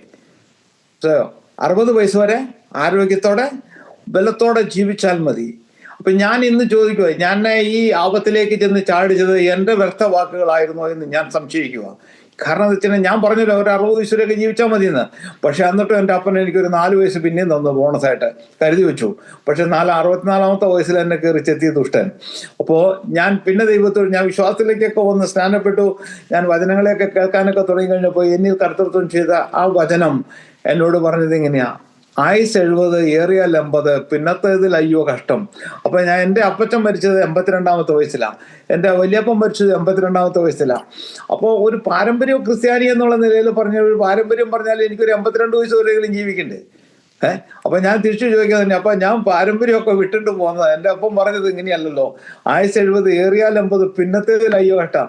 അപ്പൊ നീ പറഞ്ഞൊരു 80 വയസ്സ് വരെയെങ്കിലും എനിക്ക് ജീവിക്കണ്ടേ? ഞാൻ ആദ്യം പറഞ്ഞതോ എനിക്ക് 60 വരെ മതിയെന്നാ. വചനം പറഞ്ഞപ്പോ ഞാൻ ചോദിക്കുക, നീ വെച്ച ആയുസ് 80 വരെയെങ്കിലും, 70-80 പിന്നത്തേതിലല്ല കഷ്ടം. അപ്പൊ 80-ന്റെ മുകളിലേക്ക് വേണ്ട, ഒരു 80 വരെയെങ്കിലും ആയിക്കൂടെ? അപ്പൊ ഞാൻ ദൈവത്തോട് ചോദിച്ചു, ആവശ്യമില്ലാതെ നമ്മുടെ വാക്കുകൾ കൊണ്ട് നമ്മളെ തന്നെ ബന്ധിക്കരുത്. യെസ്. അപ്പൊ ഞാൻ അതിന് ദൈവത്തോട് ക്ഷമ പറഞ്ഞു. അപ്പൊ എൻ്റെ വായിൽ നിന്ന് പോയ വ്യർത്ഥ വാക്കുകൾക്ക് നീ പൊറുക്കണം, മാപ്പാക്കണം, എനിക്ക് ജീവിക്കണം. അപ്പം വെച്ചിടത്തോളം ആയുസ് എനിക്ക് ജീവിക്കണം. പക്ഷെ എങ്കിലും എൻ്റെ കർത്താവ് അവൻ എന്നോട് കരുണ കാണിച്ചു. അവൻ ലോകസ്ഥാപനത്തിന് മുമ്പ് നമ്മെ ക്രിസ്തുവിൽ തെരഞ്ഞെടുത്ത ആ ദൈവം, സകലത്തിനും പദ്ധതിയിട്ട ആ ദൈവം, അവൻ്റെ പദ്ധതി എന്നിൽ എന്തോ അത് പൂർത്തീകരിപ്പാൻ തക്കവണ്ണം എൻ്റെ കർത്താവിന് എന്നോട് കരുണ തോന്നട്ടെ എന്ന് പ്രാർത്ഥിക്കുന്നു. നിങ്ങളും പ്രാർത്ഥിക്കണം, എന്നെ കേൾക്കുന്ന ഏവരും പ്രാർത്ഥിക്കണം. ഞാൻ പറഞ്ഞല്ലോ എനിക്ക് 2 പെൺകുഞ്ഞുങ്ങളാണ്. അപ്പോൾ പിള്ളേരുടെ വിവാഹങ്ങളും കാര്യങ്ങളൊക്കെ നടന്നു വരാനുണ്ട്. അതിലേക്കൊക്കെ ഞങ്ങളിങ്ങനെ ഒരുക്കത്തിലേക്കൊക്കെ പോയിക്കൊണ്ടിരിക്കുന്നു. അപ്പോൾ അതിനുവേണ്ടി ദൈവം എല്ലാവരും ഞങ്ങൾക്ക് വേണ്ടി പ്രാർത്ഥിക്കണം. വിശേഷാൽ പാസ്റ്റർ ഞങ്ങൾക്ക് വേണ്ടി പ്രാർത്ഥിക്കണം. ഏതായാലും ഞാൻ സ്കോട്ട്ലൻഡ് സഭയിൽ അന്ന് പോയി ഒരു മീറ്റിങ്ങിന് എൻ്റെ ഒരു കൂട്ടു സഹോദരൻ്റെ കൂട്ടത്തിൽ പോയതാണ്. അപ്പോൾ അവിടെ ചെന്ന് ആ സഭയിലും ഒരു സാക്ഷ്യം പറയുവാൻ ദൈവം എനിക്ക് കൃപ തന്നു. ആ സാക്ഷ്യത്തിന്റെ ബാക്കിയാണ് ഇന്ന് ഞാൻ പാസ്റ്ററുടെ മുമ്പിൽ ഇപ്പോൾ ഇരിക്കുന്നത്. സ്കോട്ട്ലൻഡിൽ നിന്ന് ബിജു ബ്രദറും അനു ഇവരൊക്കെ എനിക്ക് മെസ്സേജ് ഇട്ടു. 1-2 പേര് മെസ്സേജ് ഇട്ടു, ഇതുപോലെ നല്ലൊരു സാക്ഷ്യമായി കൊണ്ടുവരണം എന്ന് പറഞ്ഞു. അവരോടൊക്കെ നന്ദി പറയാം. ബിജു ബ്രദറിനോട്, പ്രിയപ്പെട്ട അനുവിനോടൊക്കെ ഞങ്ങൾ നന്ദി പറയുക. എനിക്കും അതിലേറെ നന്ദിയുണ്ട് പാസ്റ്ററെ. കാരണം എന്നെ കേട്ട അവർക്ക് അങ്ങനെ ഒരു ഇഷ്ടം, എൻ്റെ ആ സാക്ഷ്യം അവർക്കും ഒരു അനുഗ്രഹമായി തോന്നിയെങ്കിൽ അത് പറയുവാൻ എനിക്ക് എൻ്റെ അപ്പം നൽകിയ കൃപയ്ക്ക് നന്ദി, അവൻ്റെ അക്കാര്യത്തിൽ നിന്ന് നന്ദി. ഞാൻ എന്നോട് പാസ്റ്റർ ഇനി ഒരു ദിവസം അവിടെ തനിച്ചായ മന്നം. കാരണം അന്ന് എൻ്റെ ഒരു കൂട്ടുകാരൻ ഒരു പാസ്റ്ററോടെ ഉണ്ടായിരുന്നു എൻ്റെ കൂടെ. ഞാൻ ആ പുള്ളിക്കാരൻ്റെ കൂട്ടത്തിൽ പോയതാണ്, അങ്ങോട്ട് വഴി കൂടി പോയതാണ്. അപ്പോൾ കൂട്ടായി പോയതാണ്. അപ്പോൾ അന്ന് പാസ്റ്ററിനും ഷെയർ ചെയ്യാൻ സമയം ഉണ്ടായിരുന്നു. പക്ഷെ ഞാൻ ഇത്രയും വലിയൊരു സാക്ഷ്യമായിട്ടാണ് ചെന്നെന്നുള്ളത് അവർക്ക് അറിയില്ലായിരുന്നു. അപ്പൊ അതുകൊണ്ട് എനിക്ക് തന്ന സമയം കുറഞ്ഞുപോയി. അതുകൊണ്ട് സണ്ണിച്ചാൻ ഇനി ഒരു ദിവസം വരണമെന്ന് എന്നോട് പറഞ്ഞിട്ടുണ്ട്. പക്ഷെ അവിടെ ചെന്നപ്പോ എനിക്ക് അതിലേറെ സന്തോഷം തോന്നിയ ഒരു കാര്യം എന്താണെന്നറിയോ പക്ഷേ, ഞാൻ ഈ UK ഒരുപാട് ഭാഗങ്ങളിലേക്കൂടെ പോയെങ്കിലും പള്ളികളെല്ലാം കള്ള് ഷാപ്പാകുന്നതാണ് ഞാൻ കണ്ടേ. പക്ഷെ കള്ള് ഷാപ്പ് പള്ളിയാകുന്നത് ഞാൻ കണ്ടില്ല. അത് ഞാൻ അവിടെ കണ്ടു. അവരുടെ പള്ളി, ബിജു സഹോദരന്റെ പള്ളിയിൽ ഞാൻ കണ്ടു. കാരണം ആ ചർച്ച് അവരിപ്പോൾ വാങ്ങിയിരിക്കുന്ന ഒരു പബ്ബാ, ഒരു പഴയ കള്ള് ഷാപ്പാ. ആ കള്ള് ഷാപ്പ് മേടിച്ച് അതിനെ റീഫർബിഷ് ചെയ്ത് ചർച്ചാക്കണം. അപ്പൊ എന്നോട് പാസ്റ്റർ ചോദിച്ചു, സണ്ണിച്ചായൻ മെയിൻ്റനൻസ് ഒക്കെയാ ചെയ്യുന്നതെന്നല്ല പറഞ്ഞു. അപ്പൊ ബിൽഡിംഗ് വർക്കുകളൊക്കെ അറിയാലോ, ഞങ്ങൾക്ക് ഒരു ടെക്നിക്കൽ സപ്പോർട്ട് തരുമോ? ഞാൻ പറഞ്ഞു 100% എന്നെ കൊണ്ട് പറ്റണത്ര എന്താ പറയുക, എപ്പോഴേലും പിടിച്ചോ, ഞാൻ വരാൻ പറ്റുകയാണെങ്കിൽ വന്നേക്കാന്ന് പറയുന്നുണ്ട്. അപ്പോൾ എനിക്കത് ഭയങ്കര സന്തോഷം തോന്നി. കാരണം എന്താ വെച്ച് കഴിഞ്ഞാൽ ഈ നശിച്ചു പോകുന്ന അല്ലെങ്കിൽ ഈ വചനങ്ങളിൽ നിന്നെല്ലാം തെറ്റി ഇവിടെ പള്ളികളെല്ലാം പൂട്ടി അതെല്ലാം കള്ളുഷാപ്പുകളായി പോകുന്ന ഈ ദേശത്ത് നമ്മുടെ സഹോദരങ്ങൾ ഈ ദേശത്ത് വന്ന് ദൈവവേല ചെയ്യുകയും നശിച്ചു പോയി കിടന്നിരുന്ന ആ കള്ളുഷാപ്പിനെ അതിനൊരു ചർച്ചയാക്കി പുരോഗമിപ്പിക്കാൻ കഴിഞ്ഞതിൽ വളരെ സന്തോഷം. അവിടെയുള്ള ആ ഭാഗത്തുള്ള എല്ലാവരും ഭയങ്കര സപ്പോർട്ടാണെന്നാണ് എന്നോട് ബിജു സഹോദരൻ മറ്റെല്ലാവരും പറഞ്ഞത്. അപ്പോൾ ദൈവം അത് അങ്ങനെയാക്കി തീർക്കും, അവരെ ദൈവം വളർത്തും, ആ സഭ വളരും അവിടെ. വലിയ കാര്യമാണ്. കാരണം തീർച്ചയായിട്ടും ശരിക്കും നേരെ തിരിച്ച് അല്ലേ, ഒരു പബ്ബ് ഒരു ചർച്ചായിട്ട് മാറുന്നു. അങ്ങനെ എല്ലായിടത്തും സംഭവിക്കട്ടെ, നമുക്ക് പ്രാർത്ഥിക്കാം. അതെ, ഇവിടെ ഒരുപാട് സ്ഥലങ്ങളിൽ നല്ല നല്ല ദേവാലയങ്ങൾ. പാസ്റ്റേ, ഇവിടുത്തെ ഒരു ദേവാലയം കണ്ടുകഴിഞ്ഞാൽ മില്യൺ രൂപയുടെ വിലയുള്ള ചർച്ചകളാണ് പാസ്റ്റേ. വെട്ടി നുറുക്കി മാറ്റി എല്ലാം മാറ്റി കാക്കാന്മാർ മുസ്ലിങ്ങളൊക്കെ പള്ളിയാക്കിയതും. മാഞ്ചസ്റ്ററിൽ ഞാൻ പോകുന്ന ആ ചർച്ചിനോടടുത്ത് മാഞ്ചസ്റ്റർ സിറ്റിയിൽ ഒരു ചർച്ച് പാകിസ്ഥാനികൾ വാങ്ങിച്ചിട്ട് അവരത് കൺവേർട്ട് ചെയ്ത് ഇതാക്കി മുസ്ലിം പള്ളിയാക്കി, അവരുടെ മുസ്ലിം ആരാധനാലയമാക്കി മാറ്റി. അപ്പൊ അതിന്റെ മുകളിൽ ഒരു കുരിശിരിപ്പുണ്ട്, ഈ പള്ളിയുടെ മേളിൽ ഒരു കുരിശിരിക്കുന്നുണ്ട്. അതിനകത്തുള്ള കോമഡി എന്താണെന്ന് വെച്ച് കഴിഞ്ഞാൽ ഇവര് കൗൺസിലിൽ ചെന്ന് ഈ കുരിശ് വിളിക്കാനായിട്ട് അവിടെ ചെന്ന് ഇപ്പൊ ഇവിടെ ഓരോ സിറ്റിയും പ്ലാൻ ചെയ്യുമ്പോൾ സിറ്റിക്ക് ഒരു പ്ലാനിങ് ഉണ്ട്, ഓരോ സിറ്റിക്ക് ഒരു പ്ലാനിങ് ഉണ്ട്. അപ്പൊ അതിനകത്ത് ഈ ദേവാലയങ്ങളെല്ലാം ഉൾക്കൊള്ളിച്ചുകൊണ്ട് വന്ന സിറ്റി പ്ലാനിങ് ഉള്ള അതിന്റെ മേളിൽ കുരിശുണ്ട്, അത് മാറ്റാൻ പറ്റത്തില്ല. അപ്പൊ മേത്തൻ എന്ത് ചെയ്യണം? ഇപ്പൊ മേളെ കുരിശ് വെച്ചുകൊണ്ട് ഇവൻ താഴെ മുട്ടുകുത്തേണ്ട അവസ്ഥയല്ല, മനസ്സിലായോ? പക്ഷെ എങ്കിലും ആ ദേവാലയം, ദൈവത്തെ ആരാധിച്ചിരുന്ന ദേവാലയം, ആ കാത്തലിക് ചർച്ചുകളെല്ലാം, മോസ്റ്റ്ലി ചർച്ചുകളെല്ലാം ഇന്ന് ഇങ്ങനെ നശിച്ചു പോകുന്ന ഒരവസ്ഥയിലാണ് പോകുന്നത്. നടത്താൻ ആളില്ല, നോക്കാൻ ആളില്ല, മെയിൻ്റനൻസ് കോസ്റ്റ് താങ്ങാൻ പറ്റുന്നില്ല. പക്ഷെ അപ്പോ അതിനിടയില് നമ്മുടെ ആൾക്കാർ ഈ ദേശത്ത് വന്ന് അവരിങ്ങനത്തെ സ്ഥലങ്ങളും വാങ്ങിച്ച് ചർച്ച് വാങ്ങിച്ച് ഒരു നമ്മുടെ ചർച്ചാക്കി അതിനെ ബിൽഡ് ചെയ്ത് വിശ്വാസത്തിലേക്ക് വരുന്നത് കാണുമ്പോൾ ഒരു ഭയങ്കര സന്തോഷം. നമുക്ക് കഴിയാത്തത് അവർക്ക് കഴിയുന്നുണ്ടല്ലോ, പലർക്കും കഴിയാത്തത് അവർക്ക് കഴിയുന്നുണ്ടല്ലോ. അത് അവരെ ദൈവം അനുഗ്രഹമാക്കി തീർക്കട്ടെ എന്ന് ഞാൻ ആത്മാർത്ഥമായിട്ട് പ്രാർത്ഥിക്കുന്നു. സത്യത്തില് അച്ഛന് തന്നെ നമ്മുടെ പ്രേക്ഷകർക്ക് വേണ്ടി ചുരുക്കമായിട്ടൊന്ന് പ്രാർത്ഥിക്കാം. നമ്മളെ പ്രോഗ്രാം കാണുന്ന, വീഡിയോ കാണുന്ന നേരുണ്ട്, അവരുടെയൊക്കെ ജീവിതത്തിൽ വെല്ലുവിളികളുണ്ട്, പ്രശ്നങ്ങളുണ്ട്. അവർക്ക് വേണ്ടി സണ്ണിച്ചാൻ തന്നെ ചുരുക്കമായിട്ടൊന്ന് പ്രാർത്ഥിച്ചാട്ടെ. ദൈവമേ, സ്വർഗീയ നല്ല പിതാവേ, നിത്യനും വാഴ്ചനുമാകുന്നവനെ അടി ഞങ്ങളുടെ സ്വർഗീയ നല്ല നാഥ, അവിടുന്ന് നൽകിയ സകല കരുണയ്ക്കും കൃപയ്ക്കും നന്ദിയപ്പ. അവിടുന്ന് നൽകിയ ദാനങ്ങൾക്ക് നന്ദിയപ്പ. അവിടുന്ന് നൽകിയ സൗഖ്യങ്ങൾക്ക് നന്ദിയപ്പ. എൻ്റെ കർത്താവെ, അവിടുന്ന് തൊട്ടവരും അവിടുന്ന് കൽപ്പിച്ചവരും എൻ്റെ കർത്താവിനെ തൊട്ടവരും സൗഖ്യമായി. എൻ്റെ കർത്താവിൻ്റെ കൃപ അടിയങ്ങളോട് കൂടെ ഇരിക്കുമാറാകണമേ എന്ന് പ്രാർത്ഥിക്കുന്നു. കർത്താവെ, അടിയനെ കേൾക്കുന്ന, അടിയനെ കേട്ട അമേൻ കർത്താവെ, ഈ TV പ്രോഗ്രാമിനകത്ത് ഈ അമേൻ കർത്താവെ, ഈ സത്യത്തിൻ്റെ അമേൻ വിളിച്ചു പറച്ചിലുകൾ കേൾപ്പാൻ കർത്താവെ, അനേകർക്ക് അത് ഈ സാക്ഷ്യങ്ങൾ അനുഗ്രഹമാക്കി തീർക്കുവാൻ തക്കവണ്ണം കർത്താവ് കൃപ ചെയ്യുമാറാകണമേ എന്ന് പ്രാർത്ഥിക്കുന്നു. പിതാവെ, അവിടുന്ന് തൻ്റെ പുത്രനെ ഞങ്ങൾക്കായി തന്നു, തൻ്റെ പുത്രൻ്റെ രക്തത്താൽ ഞങ്ങളെ വിലക്കി വാങ്ങി. അപ്പോൾ നിന്റെ രാജ്യത്തിന് അമേൻ അവകാശികളും പുത്രൻ്റെ രാജ്യത്തിൽ ഞങ്ങളെ കൂട്ടവകാശികളുമാക്കി പണിഞ്ഞവനെ കർത്താവെ, നന്ദിയോടെ സ്തുതിക്കുന്നു, സ്തോത്രം ചെയ്യുന്നു. അപ്പൻ്റെ പാദപീഠത്തിലേക്ക് ഏൽപ്പിച്ച് പ്രാർത്ഥിക്കുന്നു. വിശേഷാൽ കർത്താവെ, ഈ TV പ്രോഗ്രാമിനെ ഏൽപ്പിച്ച് പ്രാർത്ഥിക്കുന്ന കർത്താവെ, അത് അനേക ദേശങ്ങളിൽ അനേകർക്ക് ആശ്വാസവും അനുഗ്രഹവുമാക്കി തീർക്കുവാൻ തക്കവണ്ണം അതിൻ്റെ കൂട്ടുവേലക്കാരെ എല്ലാം ഏൽപ്പിച്ച് പ്രാർത്ഥിക്കുന്നു. വിശേഷാൽ പാസ്റ്ററെ ഏൽപ്പിച്ച് പ്രാർത്ഥിക്കുന്ന കർത്താവെ, അത് അനുഗ്രഹമാക്കി തീർക്കണം, അത് ദേശത്തിന് നന്മയാക്കി തീർക്കണം, കേൾക്കുന്നവർക്ക് വിശ്വാസത്തിൻ്റെ വർധനവിനാക്കി തീർക്കണം. കർത്താവ് കൂടിയിരിക്കണമേ എന്ന് പ്രാർത്ഥിക്കുന്നു കർത്താവെ. എല്ലാ കുഞ്ഞുമക്കളെയും ആളികളെ കേട്ട സകലരെയും ഏൽപ്പിച്ച് പ്രാർത്ഥിക്കുന്നു കർത്താവെ. കേൾക്കാനിരിക്കുന്നവരെയും ഏൽപ്പിച്ച് പ്രാർത്ഥിക്കുന്നു. നന്മയ്ക്കാക്കി തീർക്കണം, മുഖാന്തരങ്ങളെ അനുഗ്രഹമാകണം. പുത്രന്റെ നാമത്തിൽ ചോദിക്കുന്നു പിതാവേ, കൃപയോടെ കേട്ട് ഉത്തരമരണം. ആമേൻ. ആമേൻ, ആമേൻ, ആമേൻ. പിതാവുത്ര പരിശുദ്ധാത്മാവാകുന്ന ത്രിയേക ദൈവത്തിൻ്റെ കൂട്ടായ്മ, സഹവാസ കാവൽ നമ്മെല്ലാവരുടെ പേരിലും പ്രത്യേകമായി നമ്മുടെ നടുവിൽ കടന്നു വന്ന ജീവിതാനുഭവങ്ങൾ പങ്കുവെച്ച പ്രിയ സണ്ണിച്ചാൻ്റെ മേൽ, തൻ്റെ കുടുംബത്തിൻ്റെ മേൽ ഇന്ന് മുതൽ എപ്പോഴും എന്നേക്കും ഉണ്ടായിരിക്കും മടങ്ങട്ടെ. ആമേൻ. താങ്ക് യു അച്ഛാ, നന്ദി പറയുക ഇത്രയും സമയങ്ങളെ ഞങ്ങളോട് വിനിയോഗിച്ചതിൽ. അതിനൊരു അവസരം എനിക്ക് തന്നതിന് പാസ്റ്ററോടും ചാനലിനോടും അതിനേക്ക് പ്രവർത്തിക്കുന്ന എല്ലാ സഹോദരങ്ങളോടും വളരെ ഹൃദയത്തിൽ നിന്ന് സ്നേഹത്തോടെ ദൈവനാമത്തിൽ നന്ദി പറയണു. ഇടയ്ക്ക് വല്ലപ്പോഴൊക്കെ വിളിക്കണം, പാസ്റ്ററും വിളിക്കണം, പ്രൈസ് പ്രാർത്ഥിക്കണം, ഞങ്ങൾക്ക് വേണ്ടി പ്രാർത്ഥിക്കണം. ദൈവം സഹായിക്കട്ടെ. ഒത്തിരി കാര്യങ്ങൾ ഇനിയും ചെയ്യുവാൻ ദൈവം ഉപയോഗിക്കട്ടെ എന്ന് പ്രാർത്ഥിക്കുന്നു. പ്രേക്ഷകരോട് നന്ദി പറയുന്നു. Thank you all. God bless you all. Have A